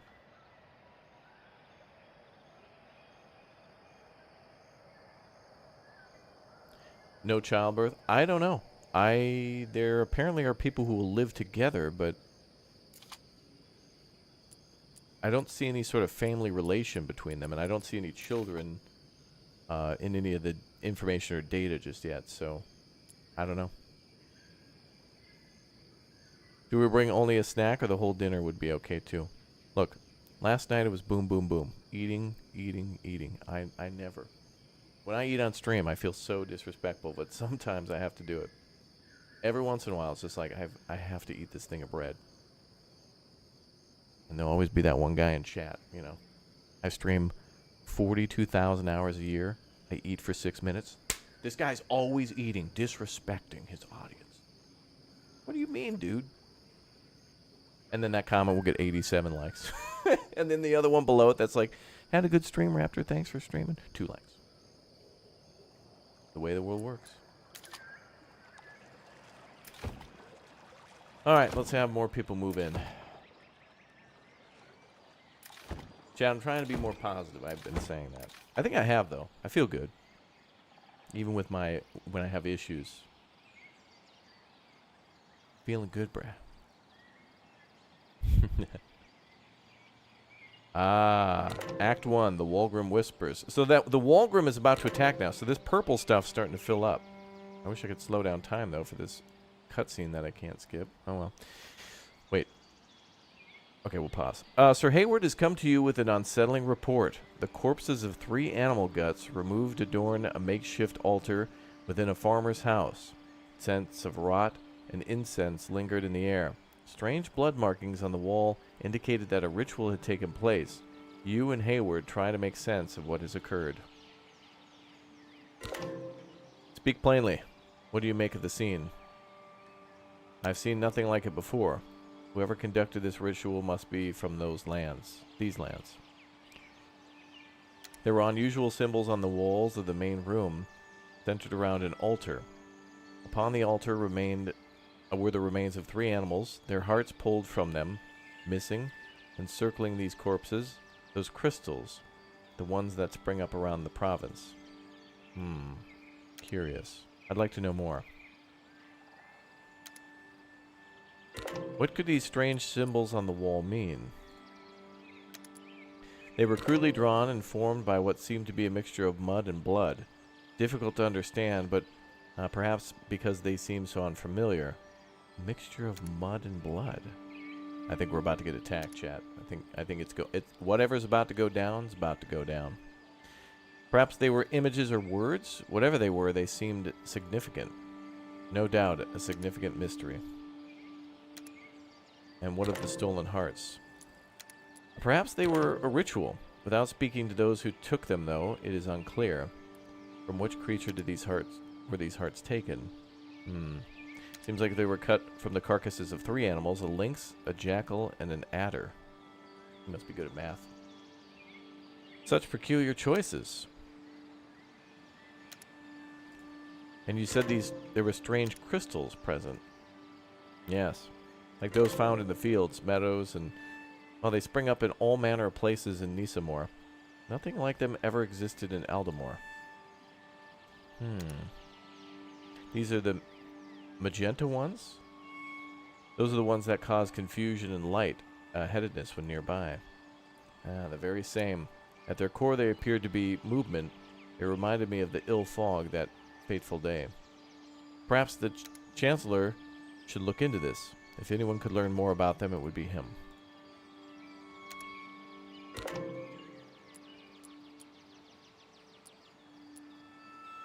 The meaning of these symbols were unclear. Oh, yeah.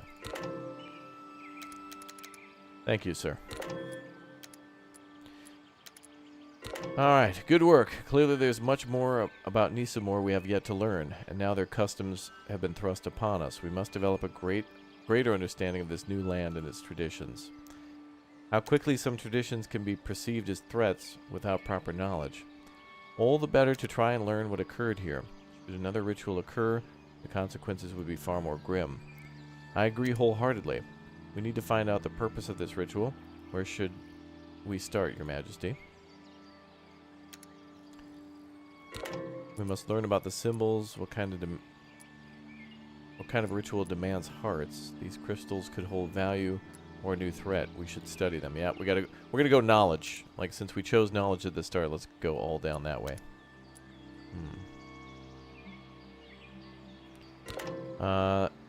Inquires with the locals who speak of crystals with a deep fondness. They explain that they are whale-kissed, capable of great things, but within them there dwells risk.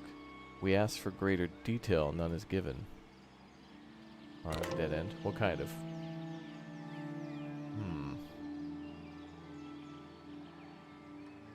Alright, well, we'll build some more houses and see what happens.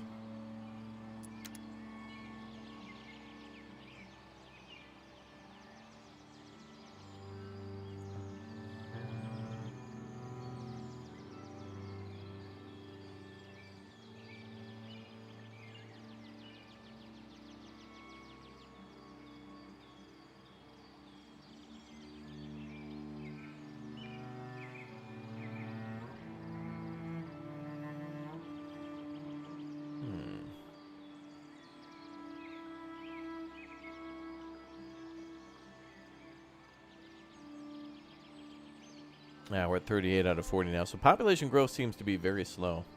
I'm going to build additional homes so we can hopefully start population growth now. So, as we learned, other things require population to be unlocked. So I guess building the houses now will give us the most amount of time to increase that population in the shortest amount of time.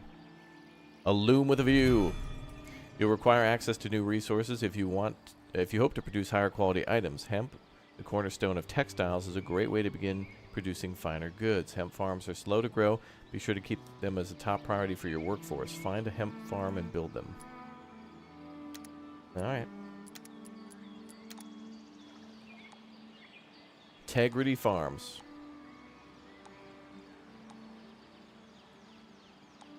Need to be the maximum field size. Oh god, what is that? Oh my god. Walgrim and Surges. The purple meter located below the resource bar displays the current level of Walgrim in your own settlements. The mysterious force can manifest itself in a variety of ways and has the potential to greatly disrupt and alter the state of your kingdom. When a meter fills, you experience a Walgrim surge, an unpredictable outcome that will occur in one of your occupied provinces. After this, the meter will empty, then slowly expand again alongside your reign. One must mind the meter and prepare for all manner of things. Illness, violence, and even boons can arise from the Walgrim surge. Oh, so good things can happen too? Alright, well, we'll see.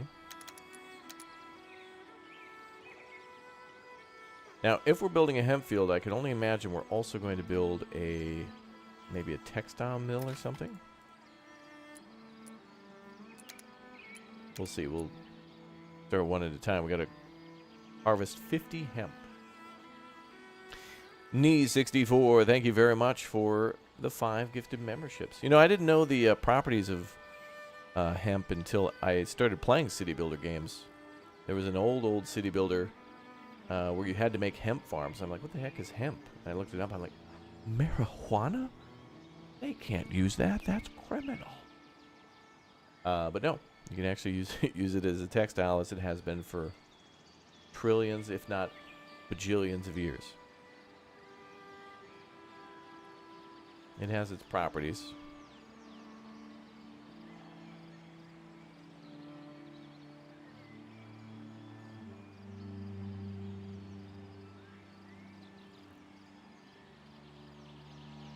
Yeah, great for rope, exactly.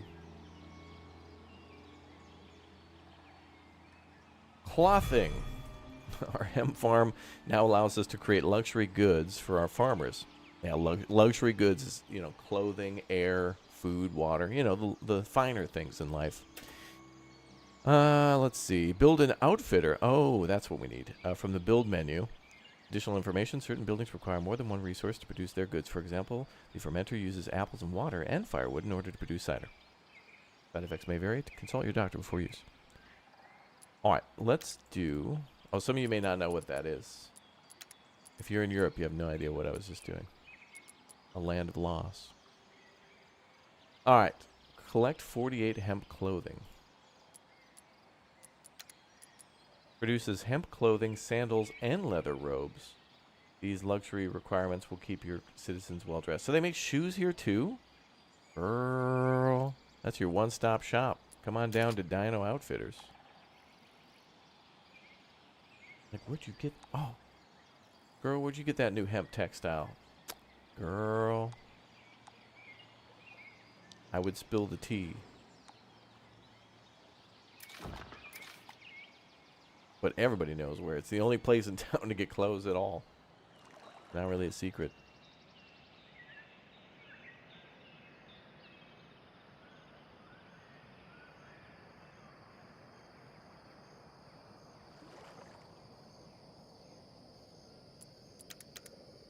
For the next 5 days, people find your kingdom more desirable to move to. Oh. So something good happened. Okay. Well, that'll fill up those houses then. To which there's so many vacancies. Alright, we're not going to build any more houses. We got plenty.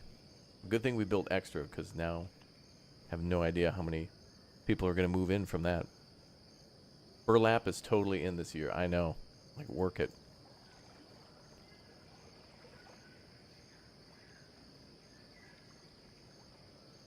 Chat, what's really in right now is getting a potato sack and popping your arms and legs into it and making it a onesie. Then you use that that string to kind of tie it.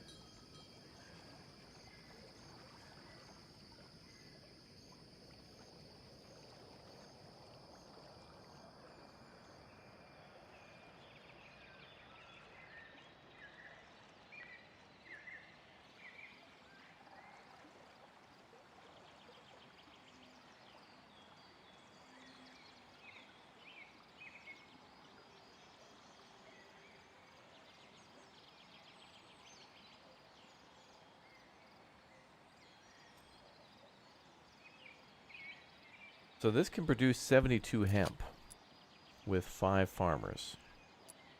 And then, now we got to find out the recipe of the outfitter. How many unemployed do we have? 7. Okay, well that's good. That'll mean a few people will be working at the old outfitter. Down here at the old outfitter, bro. Whenever I hear outfitter, I always just think like Oregon Trail days, that's where you go to pick up an axe, a thing of boots, raccoon hat, can of beans, gunpowder. Like Cabela's of the old days. Like, you know, it's not that it's just an outfit that you're wearing, but it would fit you for the outdoors. At least that's my thought. That's just what comes to mind. Well, the farming is well done. You got people moving around, tending the crops, cultivating the field, getting those weeds out of there. You don't want any weeds growing next to your weed. Also, I like how the well sounds like a running river. That's why we're hearing that.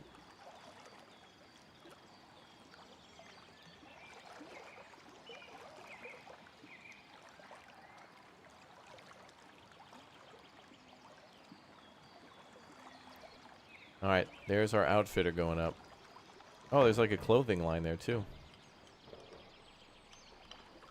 What's up, Sean? Welcome to the stream, dude. Good to see you. Oh, wow. Look at the details of that building. You can actually see the insulation between there. That's so cool. I think that's Daub, right? Wow. stone foundation and the actual... Oh, look. That's really well done. That design is very nice. As they put in the... Oh, that's neat. I don't know. Sorry. Get fascinated by weird things sometimes. Okay, so it looks like we can only produce one thing. So if you make an outfitter, you're going to have to change it per recipe. So if we start making stuff out of leather, we have to build another one. Otherwise, we'll stop making things out of hemp. Also, the description says employs 2 farmers up here, but clearly you can see 3 people. So, yeah, that's why we got to pay attention a little bit, because otherwise we're going to run out of people. Even though we had, what, 7 free? Now we're down to 4. So, every little bit matters. Wow, they made a lot of clothes very quickly, though. Very quickly. And how are the people moving in? Even with the bonus, it's slow.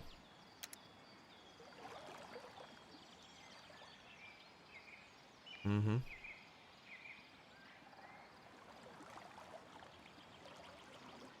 Summon the spirits. Entertainment is key to maintaining a happy society. Make sure that you've subscribed to the channel, turned on the notification bell, hit the button, the like button, and become a member today. And a few things are as effective at this as spirits. Producing a fermenter will allow you to create cider. This will be a great way to placiate the people. Later, this structure will also provide beer and mead. Let's start with a fermenter in the menu. All right, so we're gonna have to build a few of those to make beer. So that'd probably be wheat, but mead. I don't think I've seen an apiary or whatnot for bees, for honey.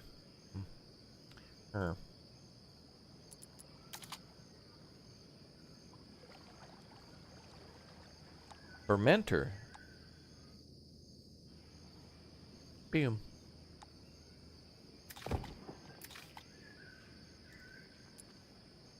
And now we gotta make 48 cider. I wonder if I should make more. I don't know if it... I make another orchard that's gonna employ 5. We only have 4 and I need people for the fermenters, so alright.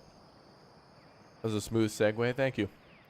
Yeah, every once in a while I gotta put in those subliminal Jedi mind tricks. You know, it's YouTube. I gotta do it or I'll get in trouble.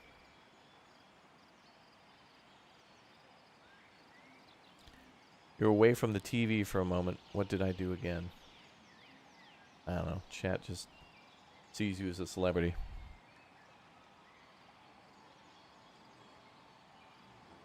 Like, I just work the box office of these streams. Everybody's really here to just see, like, Red and G-Fox and Alex and Thurston and everyone else.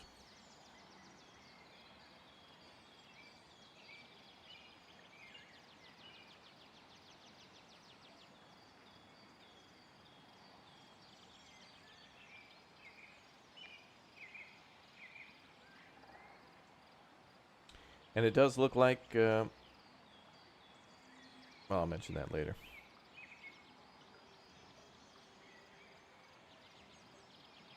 Later.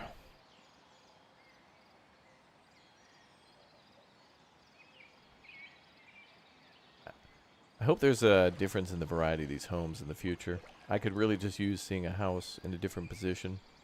Actually, having this house facing 90 degrees and moving the campfire and stuff, I would appreciate a little variety in those. But I don't want the houses to change too much so I can tell what they are. We can't upgrade these, so I wonder...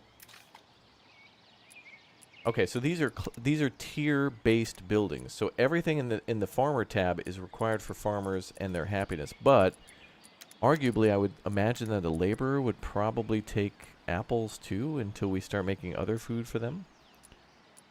Because then eventually there's a cookhouse and a fishing dock.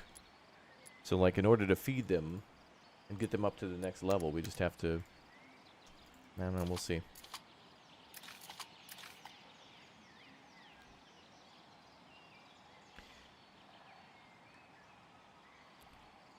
Wait, is this fermenter out of range? No, it's getting built. Oh, now that's interesting. The fermenter also takes hemp to be made. So buildings will require other materials other than stone and wood, which does make sense, but this is the first building I've noticed that required Maybe the outfitter needed it too to construct it, but... Alright, boys, make some cider, and you do not have a food building to put it in again.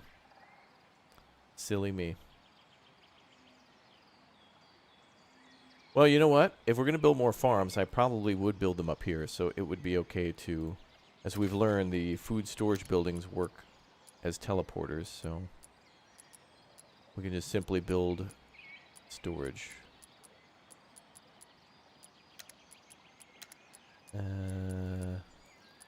There we are.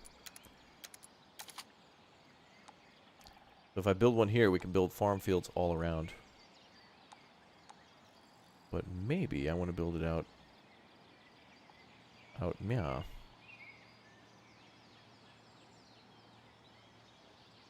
Is that overlapping?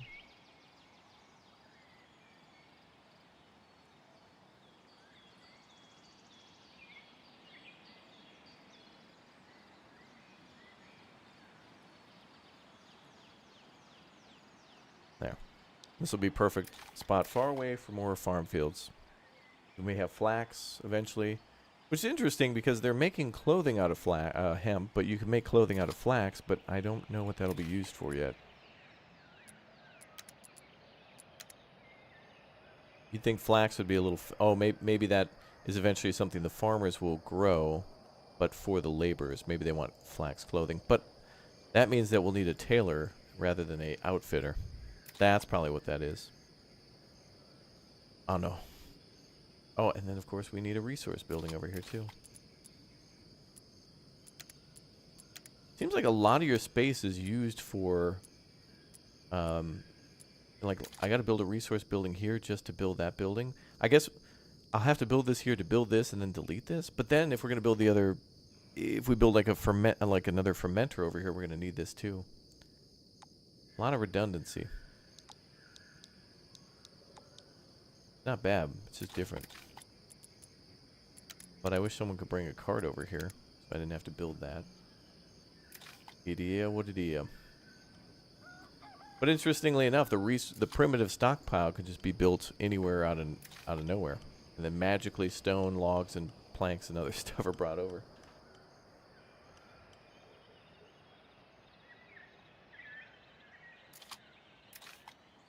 I don't know. Artisans want silk. That could be, yeah.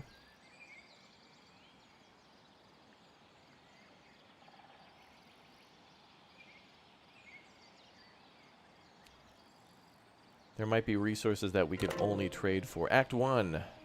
Nimble Thimble.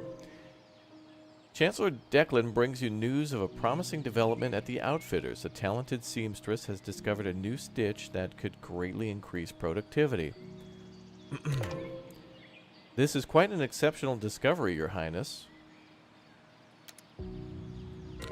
Who asked the seamstress to look for a new stitch? What's wrong with maintaining the tradition? No?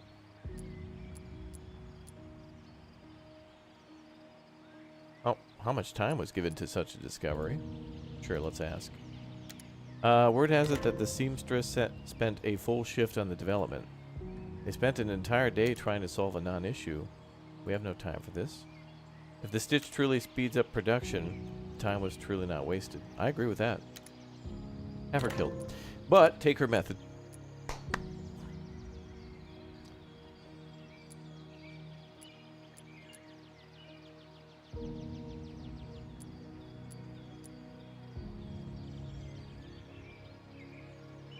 Fair point, Chancellor.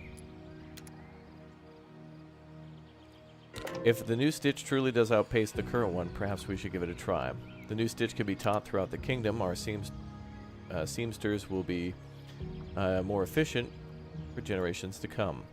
We begin again. New beginnings invite new traditions. Send the seamstress my praise for such initiative.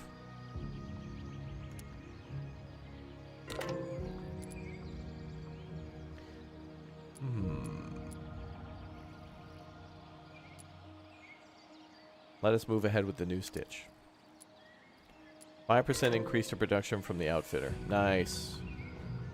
That's cool.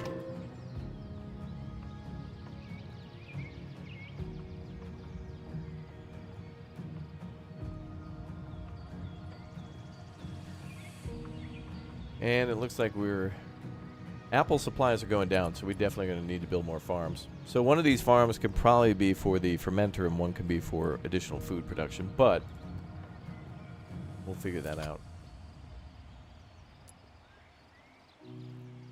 How many people are in here now? Nobody? We have no vacant, nobody unemployed, huh? Oh, that's cool. The blue shows how much resources are remaining for each of those things. Oh, that's great.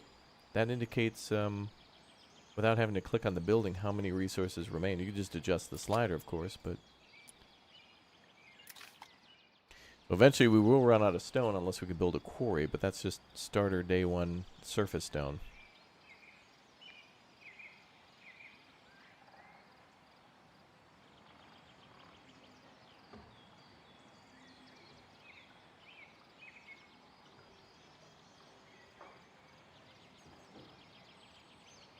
Cool. Now this building should get what it needs.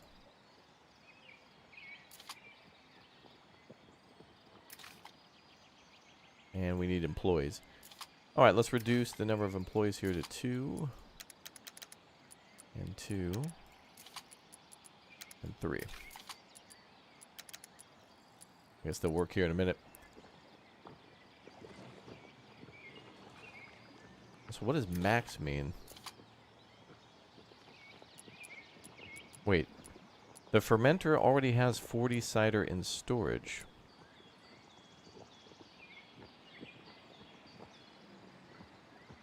How?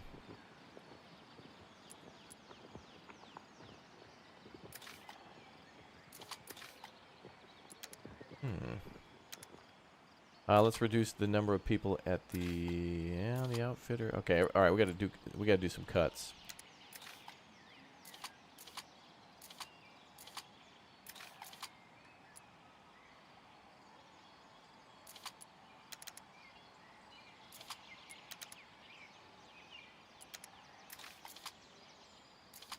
There we go. Unemployed is now down to 2. I guess you could just turn off this, like if you're not building something, you may as well almost just turn the building off. I'll leave one person there, but like the primitive stockpile requires labor, but if you're not actively building buildings in that area, I don't think you need to do it. Well, that's not true because these do require firewood, so you do need to keep them on in the neighborhoods, but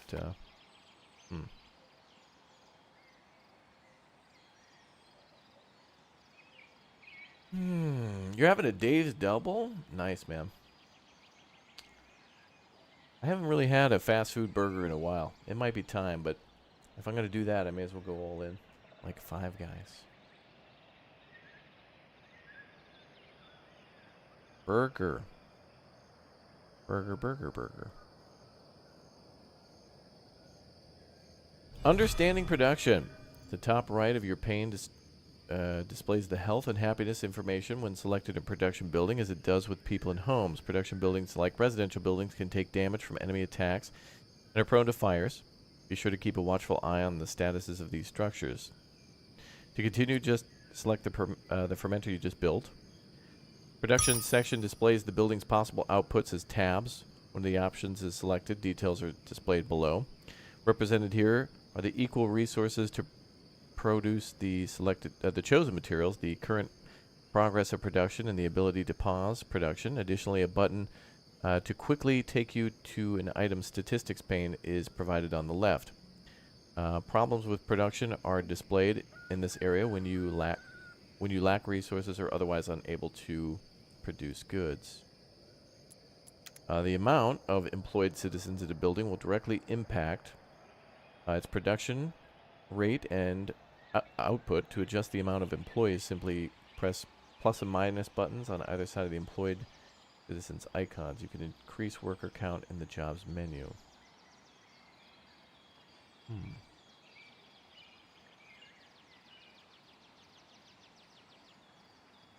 Crystalline. Strange crystalline formations have crept their way throughout your province. They seemed harmless at first, but in larger clusters, those who venture near them will find themselves overtaken with nausea. The Curia gathers to discuss the matter. I'd advise caution, Your Grace. If these stones have any connection to the Wolgrim. Crystals, Hayward, crystals. Crystals mean gems. Gems means more profit. Jeff Bezos, get the F out of here. The hell? Not everything can be profitable. Relax. Calm down. Go golfing. Now, Duke, we haven't determined the nature of these crystals. They do appear to be causing illness. A commotion comes from just beyond the throne room. Gasps in a feeble attempt to halt the stranger who now stands before you. They outstretch their arms to you. Within them, a cluster of crystals, whose very crystals cradled upon their flesh. No signs of weakness, malady, or struggle. Uh-oh. The stranger. Who is this? They do not harm me. Would you like to know why?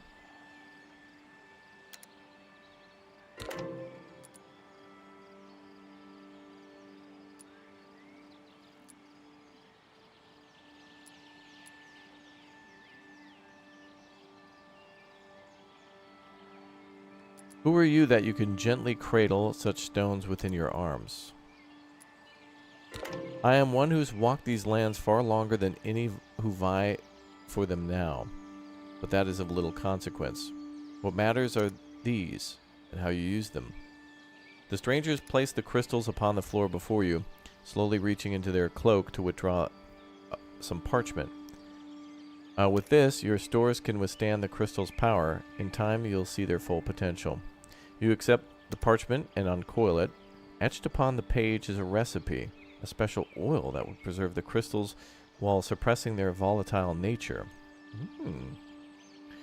The requirement seems so simple, and yet you have many questions, but today there will be no answers. You look up, and the stranger is gone. What is left is the key to a new resource, a new way to succeed in Nisamor. With this recipe, you can subdue the crystals and collect and store them until the time is right, and their full potential known. 250. Enable crystal stockpile.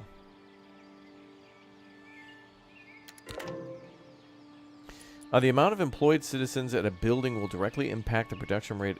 Oh, I already read that. Okay. Greater opportunities for profit await, Your Eminence. If we could increase our sprite, text, sprites 2, index 178, color, FEA 326, farmer population to 60, then we might be able to attract laborers to our community. These skilled crafters will see the potential in setting up shop here and will provide luxury and enriched essential goods for both our citizens and future trade partners. Such as complex goods will only increase our kingdom's value and influence.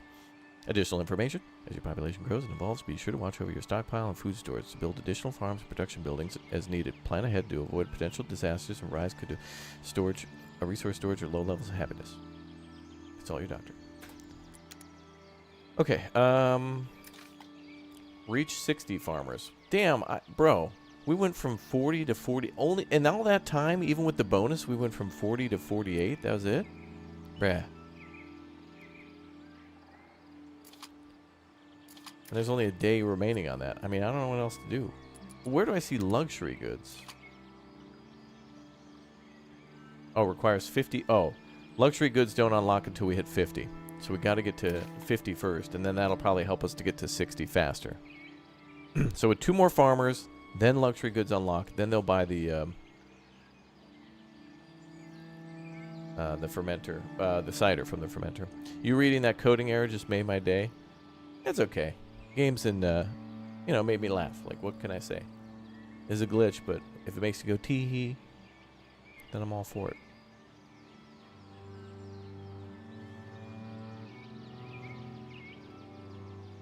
Actually, is there a button somewhere to take a screenshot to send feedback?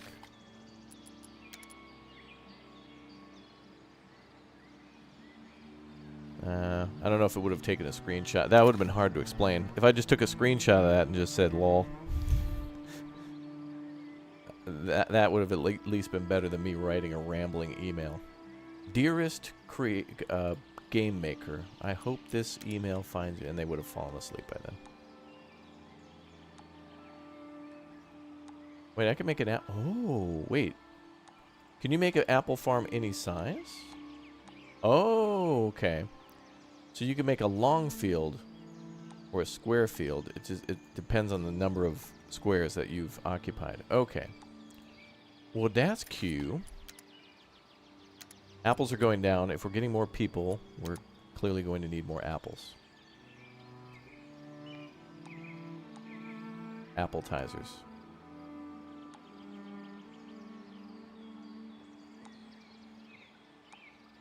I'll build a field like that. Why not? That'll look nice. Apples to apples, yeah.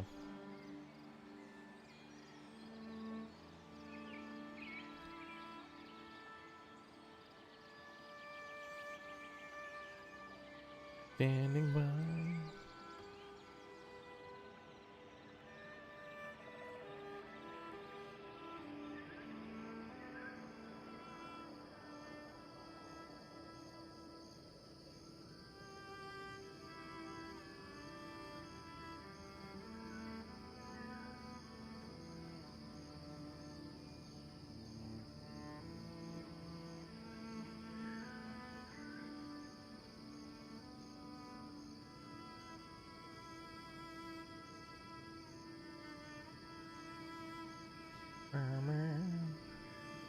I like this music. It seems to only play every once in a while when we hit a new act where, you know, there's like a text decision to make.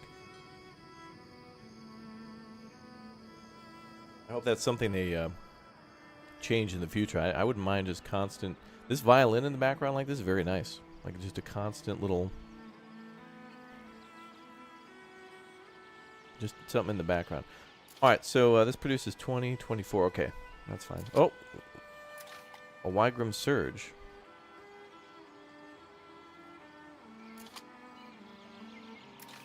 Oh, I think that just means that that previous one's ending.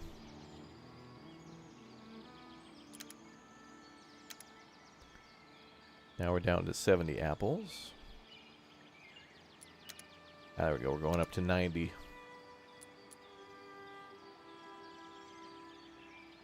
Happiness is at 92. I mean, I can't really... Wait a minute. Happiness here shows 90. It says farmers 85. Oh, total happiness 85? Is that how many of them are happy?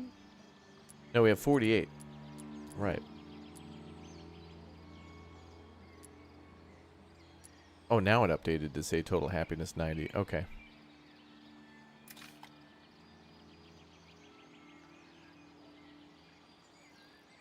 Wow, we got lots of logs. Alright, we can cut back on that further, as well as stone.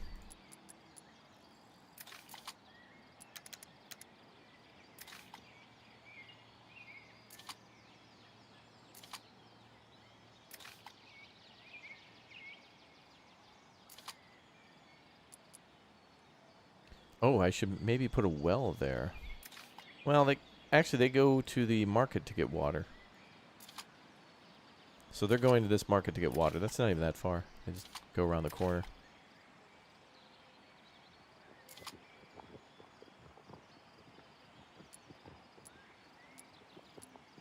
Oh, what? The fermenter can store water, apples, wheat, beer, cider, herbs, and flu cure. So a fermenter, I guess if we find herbs, might be able to make medicine. And then they make beer from wheat, but I don't know how they're going to make... Oh, there must be a different building for mead then. It must be a labor or higher tier thing where there's like an apiary, a wheat farm, and whatever else to make mead. Whatever buildings they have to produce that. Oh, that is completely dark.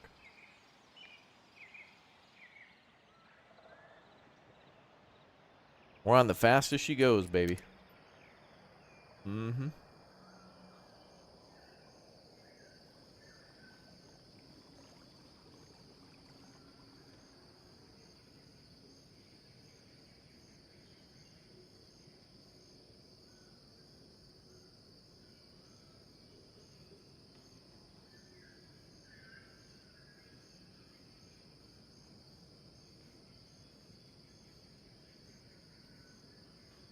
So many birds, too. It sounds like we're in the jungle.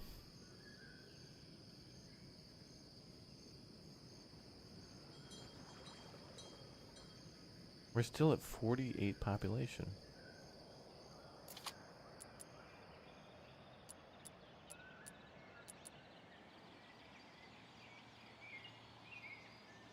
I really don't... Wait, what's that? Oh, that's the building health. Or, yeah, happiness. Okay.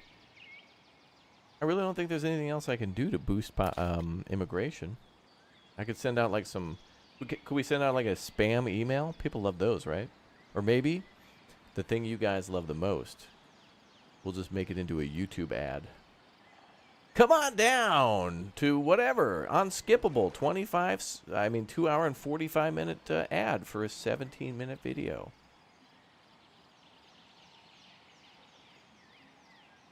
We're hoping you fell asleep on the couch. You'll watch all of it. Yeah, there are enemies in this game, but I haven't seen any yet. There are defenses, there are military buildings. There's even the ability to do formations. So we can do line formation, wedge formations, box formations, patrols, defending and attacking. And then, yeah, we can build walls around the city and build a barracks. It looks like we can also build a gate, too. But I think the military thing's something that they haven't really...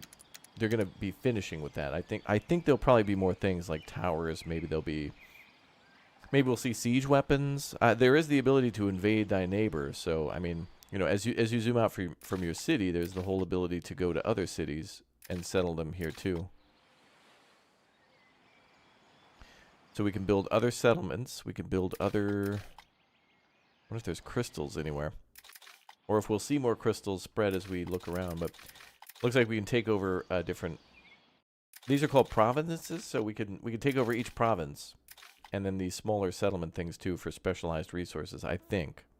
I think these will be for more rare resources. Any wild animals? Just me. And chat. A couple party animals in the chat. Crowns on if you got them. Where are your party crown, chat? Where are they at? Okay, apples are holding at 102. They want us to keep going higher, though, so I'm just going to build another farm field. All we got is apples, and I think we should continue to increase that supply.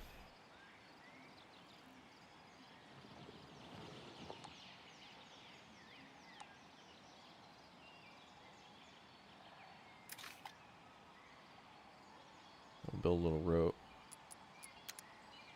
road there.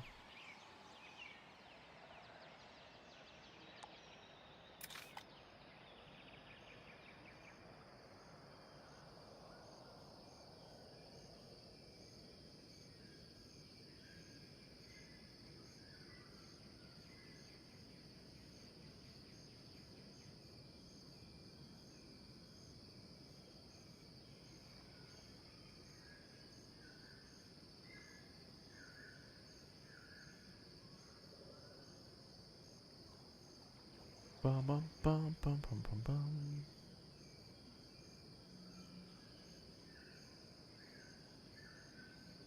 That's a hemp field there. We're good on that.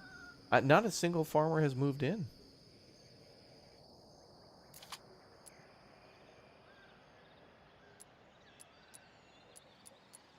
Anything else I can build to maybe increase that?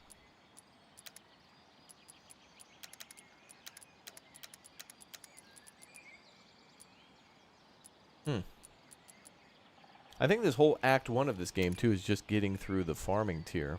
So we just got to basically unlock every building and get a population high enough to get all those. Yeah, we're playing on ×3 speed. We have a lot of cash now, finally. Oh, there you go. You can see farmers' taxes are 96. Maintenance is 45. Oh, then we're going to have military expenses, too. So trade is going to be incredibly important. Glad we bought some more farmland. You know what I mean. Oh, we're down to like 70 now.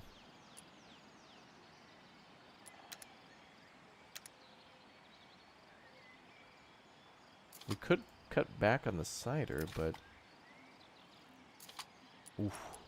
530? Yeah, we can go ahead and turn that down just a smidge. Go ahead and put that down to like one person working there, that's fine. Yeah, look at all those crowns in the chat. They're shiny. Our crown emote for Thrive Heavy lies the crown. Again, guys, if you'd like to get this game, it is a free playtest now. Pinned message at the top or the description will link you right to it. Or just go to Steam and type in Thrive, and you should find Thrive Heavy Lies the Crown. Then you can just download the playtest for free. So everything you've seen is just a free playtest. So thanks to the developers for sponsoring as they continue their development. This is clearly something that would be on our radar to play anyway. These types of city builders like this are certainly fun and are kind of hard to get a full picture for until you do like a full playthrough. Oftentimes people would ask me like at this point in the game, dude, what do you think of the game? Is it a good game? It's like, well, we're barely even started. It'd be like in Anno or some other game where you've just built a few farmhouses in your first boat and be like, is it a good game? It's like, well, at that point you'd be missing out on like all the late game stuff, bigger ships. In this game, like we haven't seen how the military units work yet or any of the walls or whatnot. So I'm more than curious and willing and like able to like I want to like play more and actually build a fort, like a fortified city, and see what happens when the enemy attacks, and like how we would defend ourselves and how long training takes, how expensive it is, what the military upkeep is like, how's the balancing on that kind of stuff. Is the extra spots in houses for kids? I haven't seen childbirth be a thing in this game. These just say unoccupied, so I would hate to build more houses and have them be unoccupied. But wait a minute, you're right. Most of these houses are just 2 people. Wait. Should we build more houses?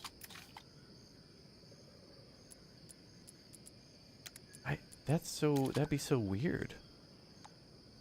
That means these houses really only hold 2 people then, with the possibility of,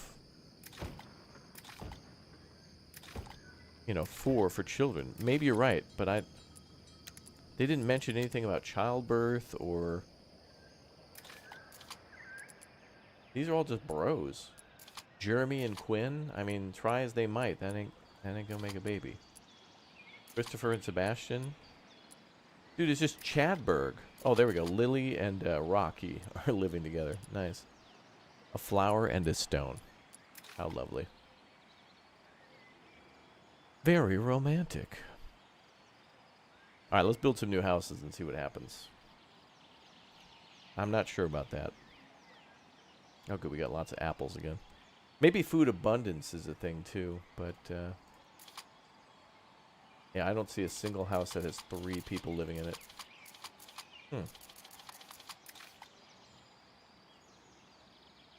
Coming later, maybe? Yeah, there was a note at the start of the game that mentioned, like, you know, obviously it's incomplete. They're working on a lot of stuff. And it's like, yeah, fair enough. I don't want to cut that tree down. That's too nice. I'm going to leave that.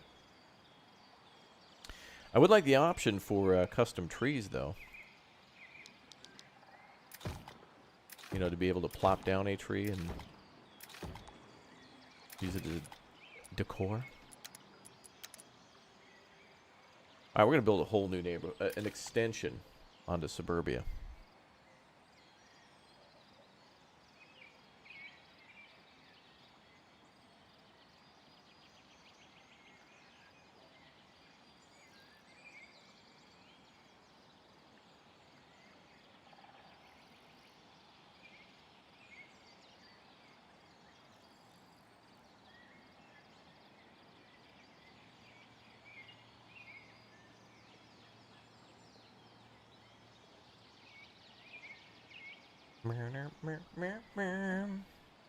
Okay, so now they're building all these new houses. Sweet. Oh, now it suddenly did it? No way. All right, so there seems to be...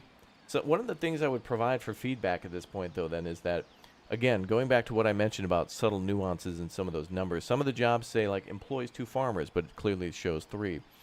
Or during the tutorial, they mentioned that a farmhouse holds 4 farmers, but clearly is only doing 2. So it's like, well, okay, so we're building a house for only 2, not 4, if they're not going to occupy it. Regardless, we're moving on to the next tier, it looks like. Word has come that laborers are keen to join our kingdom. To welcome them, it is key to build homes worthy of their class. This will require planks refined from logs. Ah, we now need to build a lumber yard. Logging camps will generally deplete resources in the trees harvested in the area, so remember to replace them if you have a log store are running low. Okay. Well, now we'll need more people to work in the logging camps. All right, so now we're getting the next tier. This is big news. So now finally some progression. Good call on that, checking for, like, building additional homes. We were kind of just chilling. Good call, chat. Good call.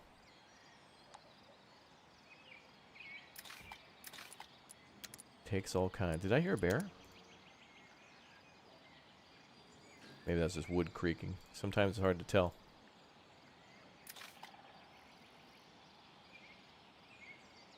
Yep, that sounds like a bear.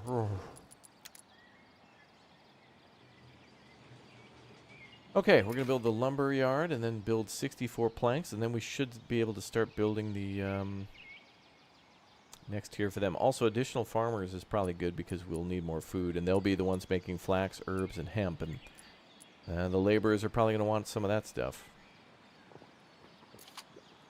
Firewood unavailable.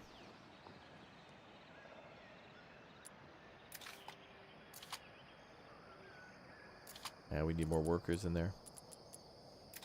Wow, now wait, we just got 32 unemployed farmers? Wait, now they're getting 3 people in the houses? Wait, what? Wait, it looked like all... Wait, now that... What? Wait, now there's 3 and 4 people in homes?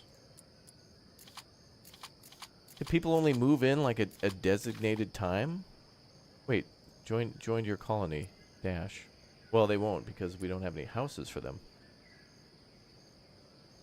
I don't know how the population works. Is it on a timer? Is it a constant trickle? Is it... Whatever, now we have 32 unemployed, which is good. Now we can max out some of these industries again. Make sure we maintain that high and juicy efficiency.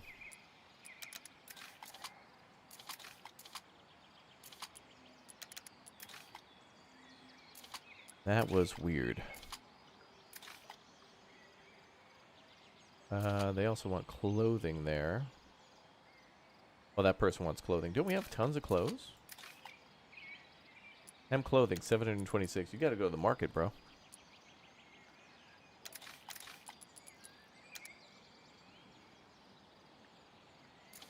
Good, good, good.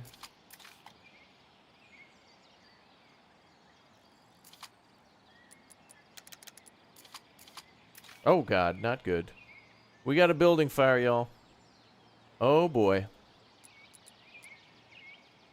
Oh, boy, they're extinguishing it. Where are they going to get water? Did they go to the well, or did they go to the... Oh, it looks like they're going to the food storage building. And apparently they're getting water in crates. There they go. Okay, fire's out. Whew. Can we get rid of this now? Or move it? Pack the caravan back up for travel. Oh, cool. So we can, like, move it somewhere else. I think this is how we start new settlements. So I think eventually we can use this as kind of like a settler.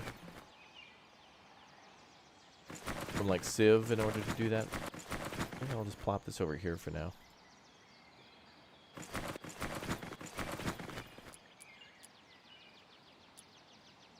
That's what we deployed at the beginning of the game.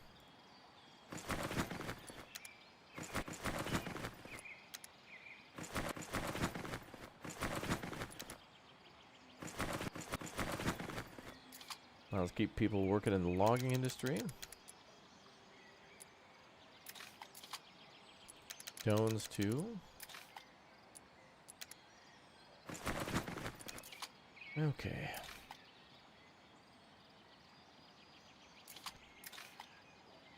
We got laborers joining the colony, but... Oh, now we can build their houses and stuff. Okay. But they probably need planks for their house. Yeah, 64 planks for their house.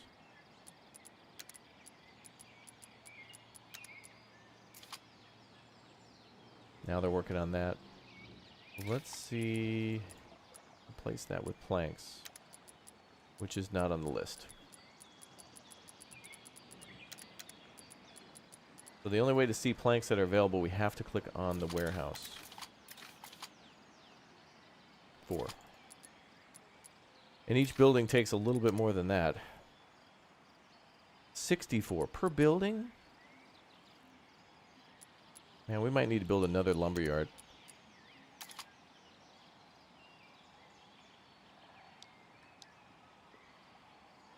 We got 700 logs, so...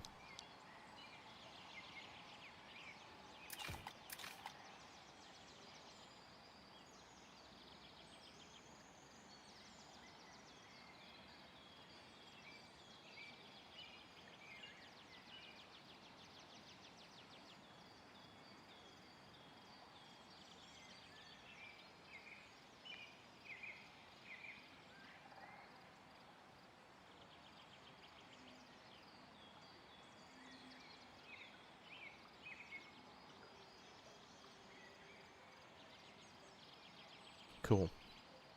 Yeah, someone was smoking in their straw bed. Must be the the hemp farmers. Okay, we're actually making quite a few planks now. But I think we want more because I got to build a lot of these houses quickly.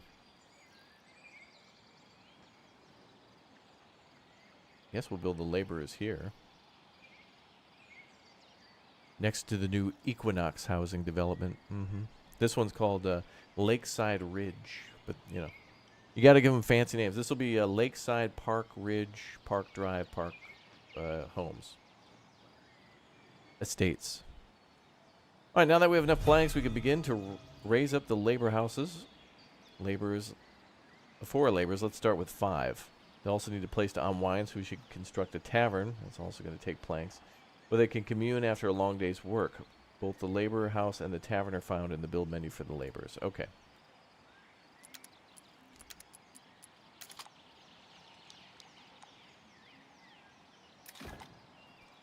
Clearly we're going to need more than 5, so I'll just build the whole street. And then is there a range for this building? Oh, that's interesting. The tavern doesn't have a range, unlike the market and everything else. Alright. Chat, what are we calling our tavern? What's the name of our pub?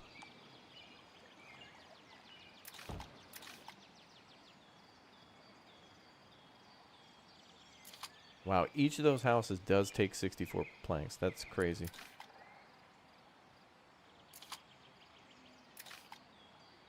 Alright, let's speed it up again. Speed it up, speed it up. Let's go, brother, yeah.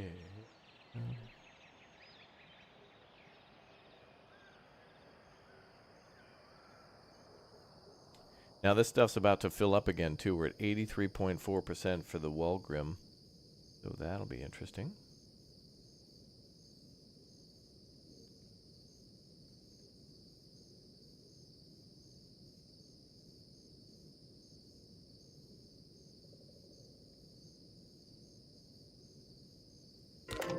Act 1. Wielding Rage. A great commotion stirs from just outside the keep. A furious man, sword in hand, claims he'll fight anyone who stands between him and the ruler, who he plans to confront. A growing crowd is in awe of the spectacle, and his blade has already managed to inflict serious wounds on some of Hayward's soldiers.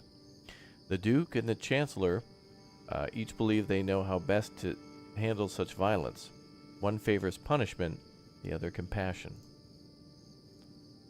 Your Eminence, we should show such barbarity no mercy. To feel frustration towards decisions made, to be critical of the kingdom's progress, this is treason to you. Surely citizens can express their discontent. Well, not through stabbing people, dude. With blades and aggressions, Chancellor, an example must be made. Yes, of course, just rule and reason, not blade against blade. As the Chancellor and Duke debate, Sir Hayward enters with a stumbling blade wielder. Hayward clutches the man's shirt collar, his hands now bound and bladeless. Oh, he caught that guy.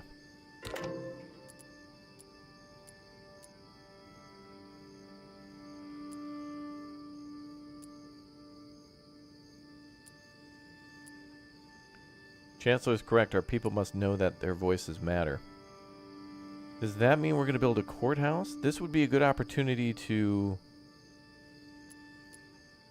Couldn't we do both? Let's punish that man, but then build a courthouse or some sort of a...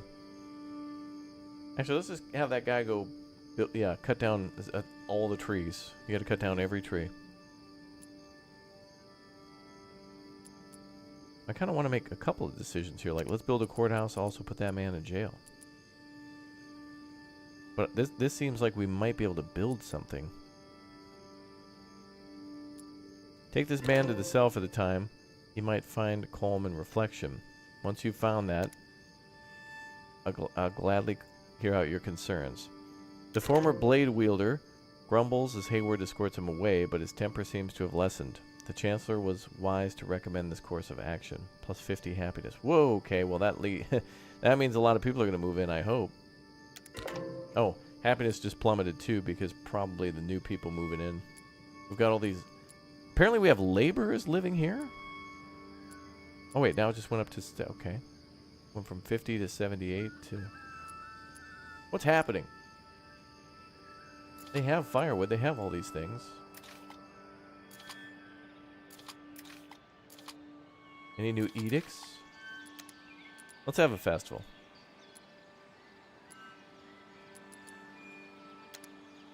Get that happiness up even more. Day 3.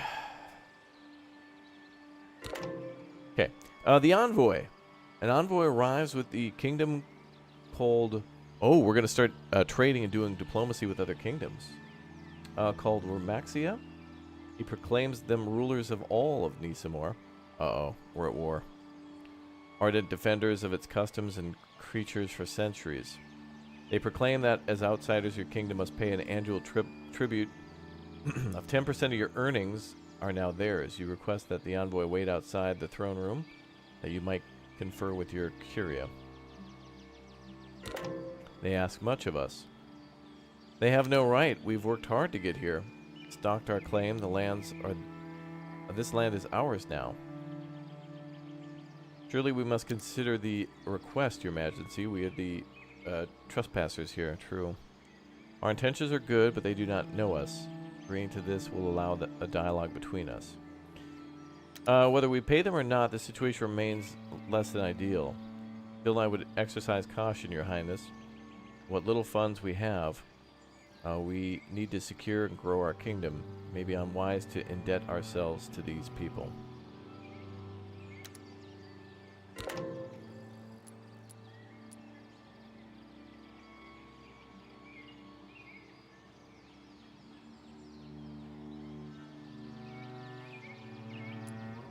Let's go peaceful. We should agree for the time being. We came here to begin again, not to make enemies. True, yeah, we could pay it for now, and then as our profits increase, they ain't taking no 10%. Cassis Plays, thank you very much for raiding the channel. Welcome aboard. We're playing a game known as Thrive Heavy Lies the Crown, and we're now kind of getting late into the first act and starting to get our tier 2 workers, which are laborers. So we're about to see some more advanced house building and new materials and lots of supply chains in this game too. So if you're a big fan of resource-based city builders, this is the one. Links at the top of the chat if you're interested, or in the description. Such an agreement will hinder our growth, Chancellor. It may be for a time, but this gesture could prove valuable. We are acquiring an ally, a master more like.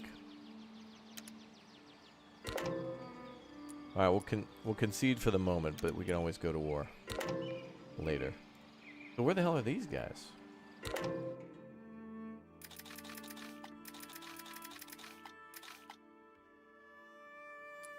These are just called small villages, so I have no idea.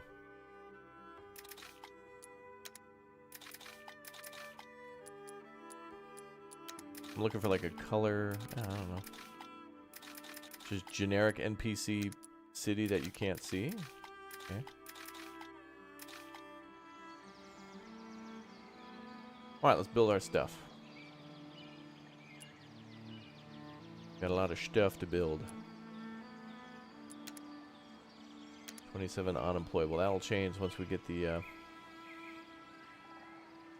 laborers going. We have 276 planks in storage, but each of those houses takes 64, so it's not that much.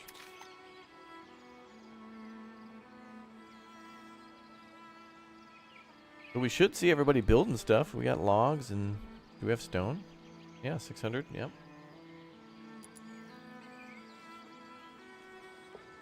We'll just have to stand by.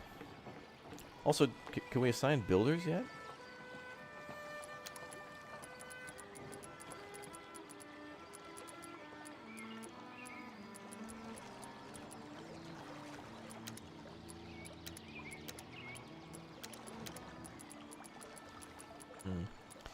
Wish we could assign people like as builders.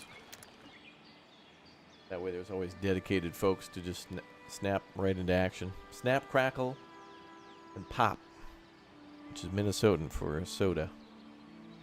A cool beverage.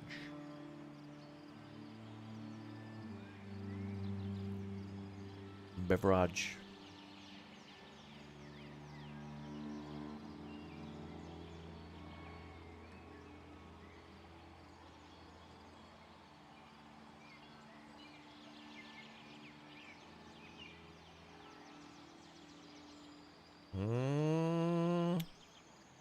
Chat, the Game Awards are around the corner too. I hope this game gets a trailer. I hope we get to see a... Oh my god. Oh my god. Oh my god. Oh. Oh my god. Oh boy. Hold that thought. Oh boy. Wow.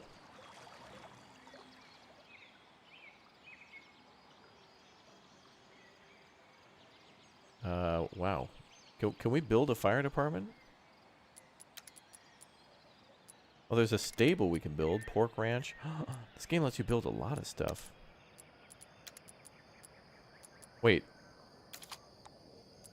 This says coming soon, work in progress. But can I build the firehouse? Okay, we kind of need that now. Oh, I didn't know I could build this. I thought this was locked. Okay, well, we're building that. We're building that now. Got a fire. We're building that now. Firehouse also needs a well nearby, but there is one over there. Wow. Wow. Hey, what's up, new effect? This game's pretty lit, though, isn't it? Oh boy, we're gonna see some ruble.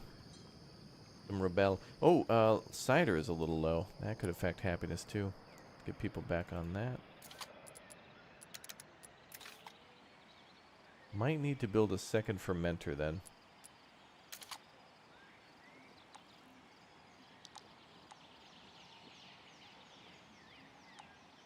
One seems to be okay.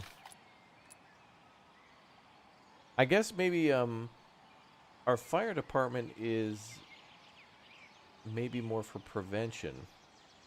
As in, like, maybe there's a lower chance that these buildings will burst into flame, and if they do, maybe people will go out and put them out. I feel like it'd be an all hands on deck kind of thing. Oh, would you look at that? Hey, that's one of the new houses. That's the labor house. Look at that.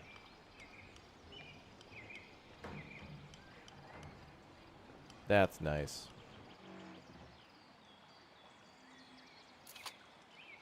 Oh my goodness. Oh boy. Oh boy. I'm gonna build another fermenter.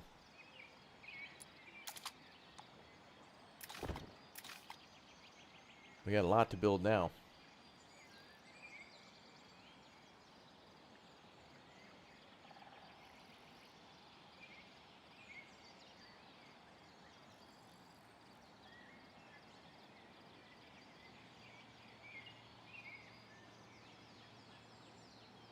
Man, look at that. Just absolutely ravaging the town.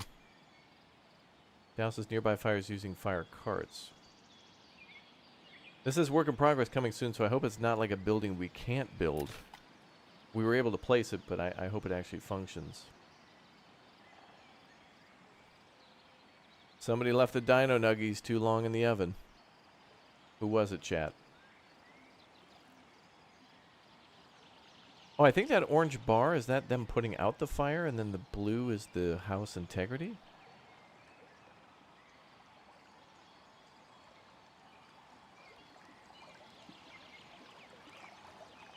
Oh yeah, it must be. When somebody swings by here, the bar fills up. Oh yeah, it has to switch from burning to extinguishing. Okay. I don't see an option to prioritize... Oh, there we go. Well, that says prioritize deliveries. But I also want to prioritize construction.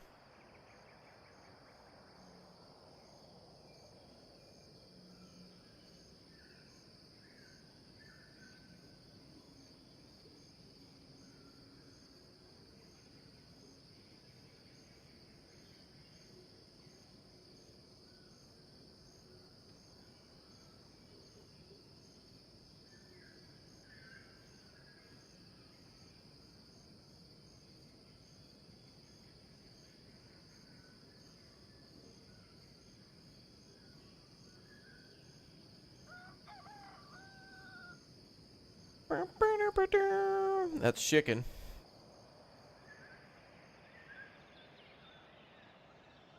Wait, the town has spent like 2 days trying to put out fires. Wow. That's impressive. That's commitment. Okay, 3 more houses to be built in the tavern, and then we're on to the next goal. What else can we build under this tab? We can build a craftsman next, a cookhouse, trader's hut. They kind of make us go like in order. And build a craftsman next. And we'll be able to build a Sears.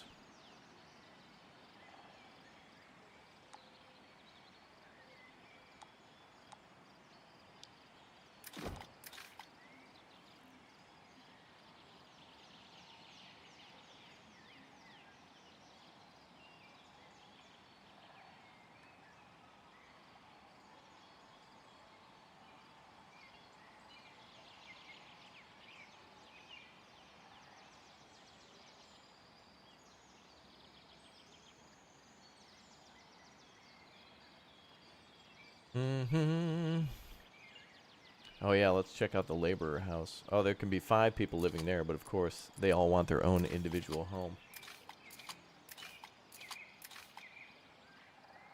Actually, some of these farming houses are getting full of people, so that's good.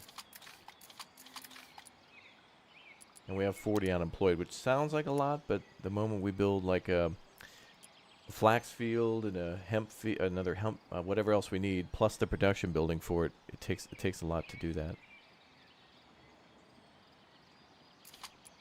Does this building have a food? Oh, I built it just outside the range of something again. Well, that's okay. We're probably going to have to build a food building here so we can take advantage of a cookhouse and some other stuff that we need to build in the future, too. Like, we're going to need to build a pork ranch and these other buildings here, so. Oh, would you look at that?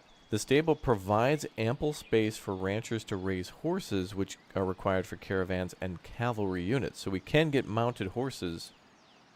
You know, people can travel on horseback. Both for trade and for warfare.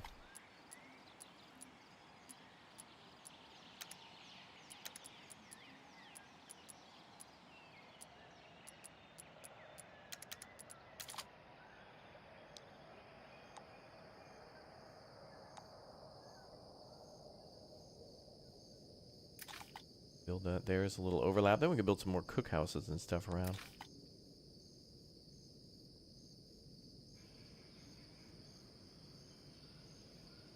Okay, we got the firehouse working. Let's see how that works. Oh, immediately put out. Cool. The fire is a big deal now.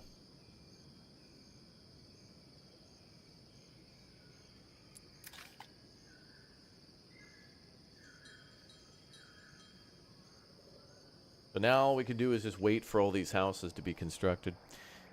We gotta wait for 3 more homes to be constructed and the tavern, and then we're done with this current goal. And then we probably will build a cookhouse and fishing dock and a trader's hut too. Left unfed. Before you stands a young man and woman, tears gracing their cheeks, ashamed to meet your gaze. Hayward informs you that they've been caught stealing from the food market. I'm surprised by this act. Truth be told, as the rations we provide are not enough, or your wages are too low. They claim, Your Majesty, that the elderly parents are no longer able to work, and as such, they no longer receive rations.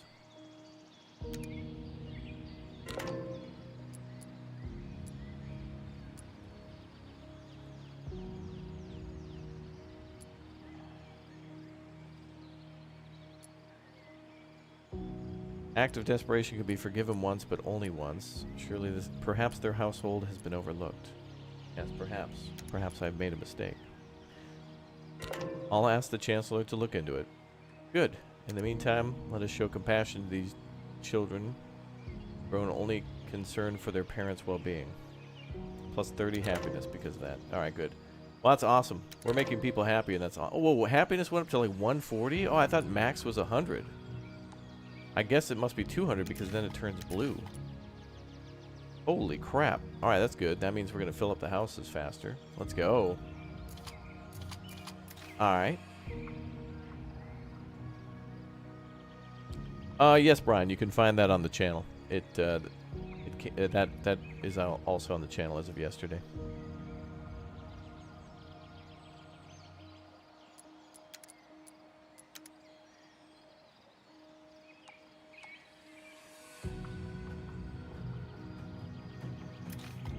Uh-oh, we're about to get hit by a Walgrim presence again. Oh boy. How many planks do we have? Let's see. We've made a total of 1,429. Yeah, we don't need that many, do we? Let's go ahead and chill out on that. Can we shut a building down? We can. Whatever. Just firing everybody's fine.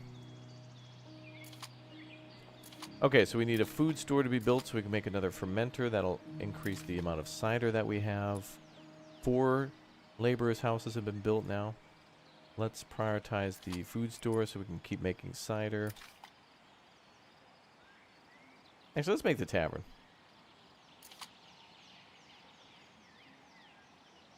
Let's prioritize the tavern. I want to see this thing get built as a celebration. And thank goodness we built the fire building.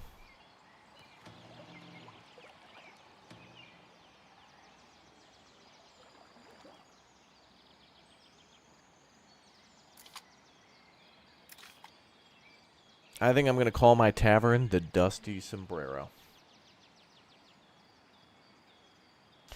So this is just a play test, and I still see there being like hours of content here just for this because we haven't even really reached the labor tier too much. The biggest thing to do is to build houses and then wait for people to move in.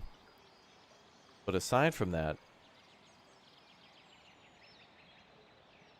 I mean, we've kind of filled up maybe a less than half of our settlement. It's a structured settlement, and I need cash now.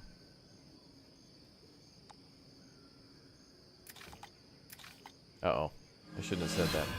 I mean, later. I don't need cash.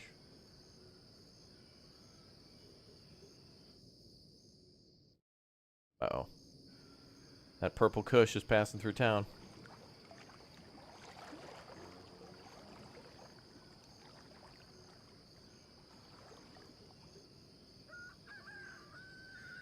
Like a sandstorm blowing through. Look at that.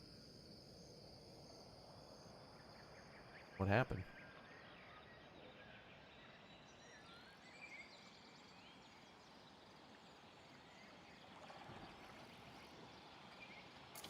Ah, the building begins. So it required rope. Where were we making rope?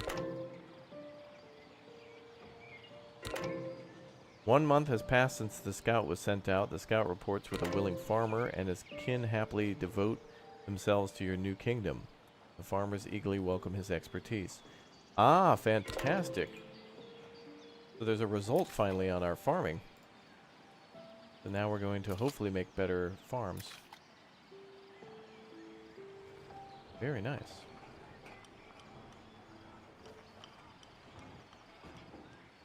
You want me to open a Wendy's? Look, I'm opening a tavern right now, okay? We'll call this Wendy's. Actually, it's a tavern. That's a trader's hut. No, I built the trader's hut, not the tavern. Delete that building then.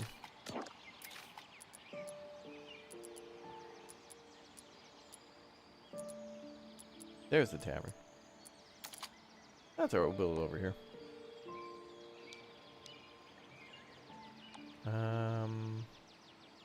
Oh, it does have an area of effect. Okay. That's why I didn't see that before. I was like, oh, it doesn't have a service area. Oh, it does. Silly dino.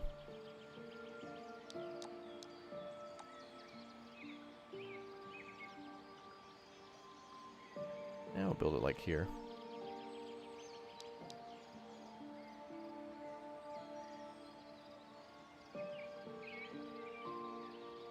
Or actually, maybe we could build the neighborhood up that way.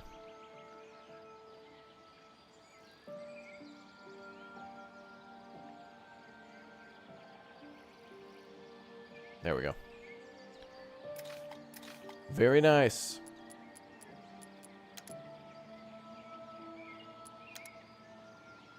All right, but at least we got the trading hut done. You know that's going to be like one of our next tasks anyway. Is to start setting up trade probably with those people who wanted 10% of our money from before.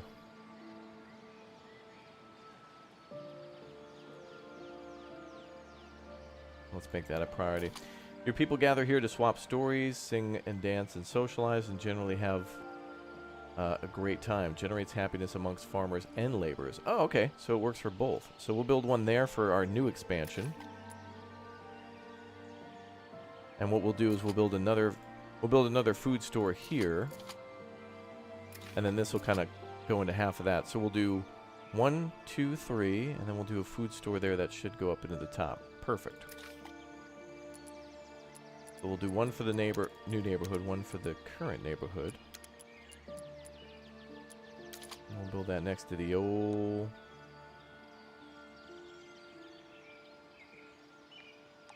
firehouse. Some houses won't be covered, but we can build one here too. That'll probably generate tax dollars for us, and we got so much cider.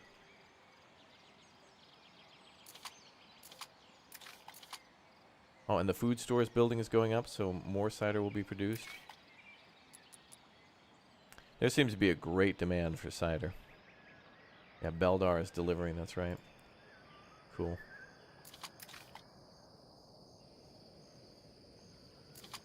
Well, that's why we had all those planks. It's going to take a lot of materials now to build new stuff. I do wish, however, though, we could upgrade the farming houses. The easiest way to do that would be to delete a house and then build the higher tier, but that's okay. All right, let's finish up this tavern. They're at 80 planks. We just need, what is that, 120 maybe? 160. Nope, fire. Nope.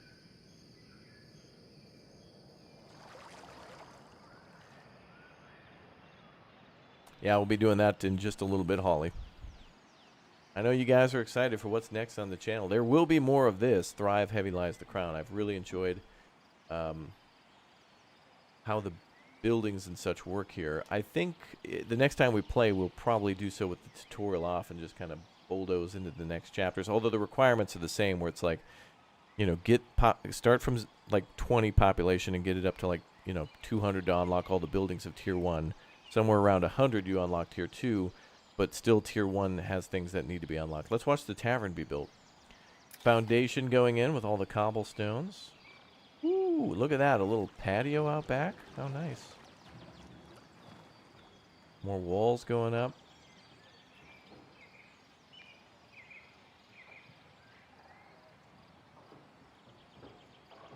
Apparently we built the sign to the tavern before building the wall to hold it up.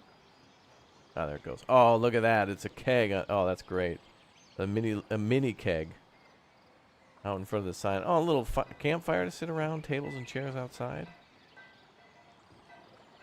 Outstanding.